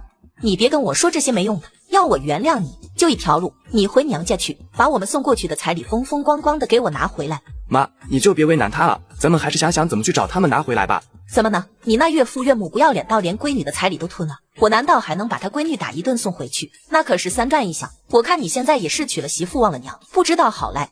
我想了一个法子，妈，你不是最擅长撒泼打滚了吗？你往严家门口一坐，把他们做的那些丑事骂上个3天3夜，我不信他们还坐得住。到时候咱们总能要回来点东西。刘桂芳心想，凭什么他媳妇自己捅的窟窿，要他这个当妈的去补？臭小子，老娘白生养你了，跟你哥一样白眼狼，有了媳妇忘了娘。妈，我还病着呢，你干嘛打我？严丽君见刘桂芳来真的，连忙起身劝，结果因为起猛了，眼前头晕目眩，直接倒在许怀钰怀里。你挤开，我收拾我的儿子，你来装什么大尾巴狼？许怀钰感觉他整个人瘫在身上，知道情况不好，接着赤脚医生今天第2次踏入许家。我摸着有点像是喜脉，不过还不能十分确定。喜脉，你确定？像是。刘桂芳顿时心里遗憾的想，这孩子早一点来的话，还能用来作为筹码。说他怎么晕过去了？别是有哪里不好吧？他这是脾虚外加气血亏损导致的昏迷，把糖化开成糖水，给他喂半碗下去，一会自然就好了。准备点吃的，醒了以后让他垫吧一点，这是恶症，以后要多注意，不然影响胎儿。好，我们知道了，谢谢了说。老三，你确定这肚子里的娃是你的不？别被人给戴了绿帽子都不知道为什么。许怀钰当然确定这孩子是他的，根据大夫大致推算的时间就知道了。妈，你说什么呢？当然是了，谁敢给我戴绿帽子？那就好，我这不是怕你被这个女人骗了吗？你忘了彩礼的事，刚上了这么大的当，我跟你说啊，别以为他还了咱之前的事情就可以一笔勾销了。妈，你少说两句，去做点饭吧，我的前胸贴后背了。吃完饭，刘桂芳就直接到严家去闹事。庆姐，你怎么来了？我怎么不能来？你们好大的脸，活了大半辈子没见过你们这样的，想卖了闺女给儿子结婚早说啊，偷着来算怎么回事？庆姐，今天大喜的日子，你嘴巴还是留点口德的好。什么叫我们卖闺女？你不是卖闺女，干啥把我家给丽君的彩礼全部留下给你儿子结婚？合着你儿子结婚我家出钱？天下哪有这样的道理？连个送亲的人都没有，提着一口破箱子就到了我家，不知道的还以为家里没爹没妈呢。刘桂芳唾液横飞，说得很难听，邻居们听到刘桂芳的话，瞬间议论开了。天呀，真的吗？严家给女方下聘的3转一响，真的是丽君的彩礼？这严家怎么能这样干？不是把闺女推火坑里吗？这样搞谁家婆婆能高兴？丽君太可怜了。我们不是还给了1块手表吗？今天大喜的日子，我不想弄得这么难看。既然你非要这样，那好，说句难听的，我们丽君人才好，工作也不错，大把的选择。你家儿子既没有正式工作，又是农村人，配我们丽君是完全不够格的。我是看在他一片诚心才同意这门婚事。再说哪家结婚女方不收彩礼，我把丽君供到高中毕业不花钱吗？合着我女儿养大了白白给你家送去不成？你家儿子没工作又是农村人，根本就配不上我女儿。再说哪家结婚不收彩礼，我把女儿养这么大不花钱吗？合着我把女儿白给你家送去不成？我呸！我们送过来的可是实打实的3转以下，你少拿什么农村城市的侮辱人，小心我告你资本主义做派。亲家，大老远的，你怎么来了？快进来坐会吧，别生气，什么事情都好商量不是？我跟你们没什么好商量的，就一句话，把我们家给的彩礼退回来，不然我就报警，让公安来处置。刘桂芳油盐不进，严父早就了解好了，女儿结婚他收点彩礼属于合法的。你去报公安呀，我看公安帮着谁。刘桂芳见他们的态度，气得破口大骂。大家快来看看呀，老严家不是人，昧下女儿的彩礼给儿子结婚时，我老婆子辛辛苦苦大半辈子挣钱只为给儿子娶媳妇，省吃俭用攒下来的家当便宜了别人。老天爷啊，你若是有眼睛，怎么不降下来一个天雷劈死他？邻居听到了也不敢吱声，这时候帮谁都不好，不如坐山观虎斗。严父扑通一声关上大门。你们别当缩头乌龟呀，滚出来，有种你们一辈子都别出门。刘桂芳一个劲的拍门，严父平时挺注意脸面的，这回真的是丢人丢的底裤都不剩。就任他在外面这么骂骂。那你有什么好法子？这时严家大弟畏畏缩缩的走出来。哇，他还在外面。严母示意儿子起开，对着新媳妇儿就是一顿炮轰。这下你高兴了，我们严家怎么摊上你这样的女人？多大的脸好意思要3转1响，害了我的女儿。你最好祈祷你肚子里的是个儿子，不然这件事我不会就这么算了。严母气冲冲的放完狠话，又对着儿子说：严向东，你自己听听，外面骂的多难听，这就是你姐的婆婆，她的后半辈子都是被你毁了。啦，话可不能这么说，怎么是被我们毁了？明明是你们当父母的没本事，拿不出钱，让大姑姐去顶包，现在怎么倒成了我们的不是了？他直接撕开严母的遮羞布，严母气得抬手就想打他，又因为他隆起的肚子咬咬牙放下了手。严向东，你管管你媳妇儿，迟早气死我。严向东不说话，他没有主见，什么都被女人拿捏着，不然也不会搞出这种事情了。屋里屋外都在骂，刘桂芳骂人都不带重复的，骂到天黑了，就自己跑到许怀玉之前的宿舍住一晚，第二天早上又去骂。严父严母本以为刘桂芳昨天骂累了，今天不会来了，他们只得假装没听到，可邻居们受不了了，大家还在睡觉。老婶子，你扰民了，你知不知道？刘桂芳当然是故意的，她要的就是这个效果。我也是没法子，严家不还我家的彩礼，你们得找严家人，他们给我解决了彩礼的事情，我二话不说就走，绝不多留。这倒也是实话，要不是严家先不干人事，这老婆子也不会来守着骂。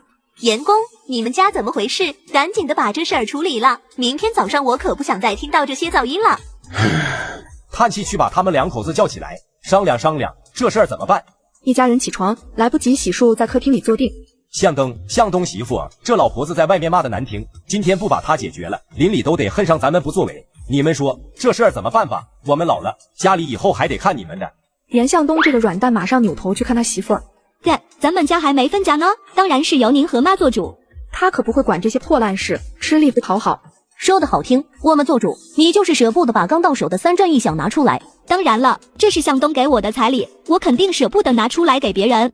那是向东给你的吗？是你大姑姐的卖身钱，人血馒头你也好意思吃得下去？如果不是你们家用你肚子里的那块肉苦苦相逼，丽君就不会走到这一步。实在没有法子了，我跟他商量商量，彩礼退他们1半，看他能不能接受。老大，你说呢？爸的意思是要让我把彩礼拿出1半，这不大好吧？为了你们的婚事，家里现在已经拿不出1分钱了，你先拿出1半彩礼，把这件事应付过去，我后面再给你补上。那爸给我写个字据吧，我怕你们以后忘了。严父气不打一处来。好了，我生的好儿子，吸干父母和姐姐的血，还要我这个当爹的给你们写字据。最后严父没办法，还是给写了字据，承诺今天拿的以后一模一样的还回来。立好字据，严父便让刘桂芳进来。严父表示自己还他1半的彩礼，不然没得谈。不行，你们最多留下收音机、自行车和缝纫机都得还给我们。严父赶着去上班，不想跟他多说。要的话就是自行车或者缝纫机选1件，不要就算了，大不了我破罐子破摔，随便你。刘桂芳想了想，先要回来1件也好，大不了后面再慢慢磨，就选了缝纫机，这件事才算过去了。另一边，顾清欢一行人也回到了许家村。欢欢，我的欢欢，你可算回来了。妈，你怎么知道我回来了？我还说先收拾收拾，晚一点去找你呢，没想到你就先过来了。还得感谢你季叔，特意跑过去通知我。对了，淮安和孩子们呢？他话音刚落，大宝和贝贝就扑了过来。外婆，我好想你呀。外婆，我给你带了京式的烤鸭，是我自己存钱买的。我也给你带好吃的了，是巧克力哦。谢谢你们，都是乖孩子，瞧着都长高长肉肉了。这时兰亭从房间出来了，姐，是啊。钟子君瞬间呆住了，是兰亭，他5年多没有见过的儿子啊。顾兰亭看到钟子君也激动地冲过去，一把抱住母亲瘦弱的身躯。妈，你瘦了。兰亭，你长大了，对不起，妈妈没能陪着你长大，幸好你长成了一个好孩子。作为母亲，千言万语都说不完对儿子的歉疚。妈，我和姐一收到你的信就赶紧赶回来了，你们没事吧？早就没事了，你们一路上辛苦了。妈，我带回来的可不止兰亭一个人，还有呢，你看这是谁？洛宁，这是小悠然吧？你们也来了，真是太好了，你爷爷奶奶看到你们，定都要乐坏了。姑姑，好久不见，你们还好吗？这次是我冒昧打扰你们了。来，悠然，叫姑奶奶。姑奶奶，我们悠然已经这么大了，真乖。姑奶奶出门急什么都没带，见面礼下次给你补上。明如雪见钟子君没注意到她，故意双手叉腰往前一站。还有我呢，钟妈妈，猜猜我是谁？看面相，钟子君倒真没认出来是谁。不过他主动说了一句钟妈妈，钟子君就猜到是谁了。虽然猜出来了，钟子君还是想逗逗她。这么漂亮的小姑娘，我一点印象都没有呢，是不是兰亭的同学？明如雪没想到自己说了钟妈妈，她还是没猜到，有些失望的摇摇头。再猜。哈哈，你是小如雪对不对？男生家的那个小哭包，一晃眼都长这么大了，什么时候从国外回来的呀？你父母可还好？明如雪反应过来她在逗自己，马上高兴起来，一个熊抱抱住钟子君。钟妈妈，我好想你啊！这些年在国外，我最想念你家的饭菜了。这不前段时间刚回来，就迫不及待的找秦欢姐蹭饭了。她可真是深得你的真传，不但人漂亮，饭做得好，还很会照顾人。好，你们大家都来了，咱们一起过一个热闹的年。另一边，许怀志凭借林小梦夺来的福运抓了满满1桶鱼，刚到家门口就看到他妈守在门前，林小梦气的眼睛都瞪大了。这一家子懒鬼，净等着吃现成的，自己不去下力气。老大，你抓了这么多鱼，刚好给我几条，我断了给你爸补补身子。最近他半夜里脑咳嗽。许怀志明知道这鱼最后吃进了谁的肚子里，还是得给，谁让这是他妈呢？可林小梦不惯着老许家的这些臭毛病。都分家了就别3天2头过来打秋风，我可不会还像以前那样养着你们一大家子人。咋的？我过来拿2条鱼你就不高兴了？许怀志，你个有了媳妇忘了娘的东西，这鱼你是不想给了对吧？你这说的什么话？你家老三是没长手还是没长脚？这么大个人了，吃完父母的还要吃大哥家的，没断奶是咋的？我养大的儿子，我吃他几条鱼都不行了，你这个败家娘在这里胡咧咧什么？我是不是胡说？你自己心里清楚，有种你拿回去别给老三2口子吃。隔壁的许怀玉和严丽君都听到了大嫂说的话，许怀玉早就练就了一副金刚不坏之身，倒是严丽君心里害臊的慌。你别转来转去的了，管他呢，总之妈会处理的，你放心等着吃就行了。严丽君还是要点脸的。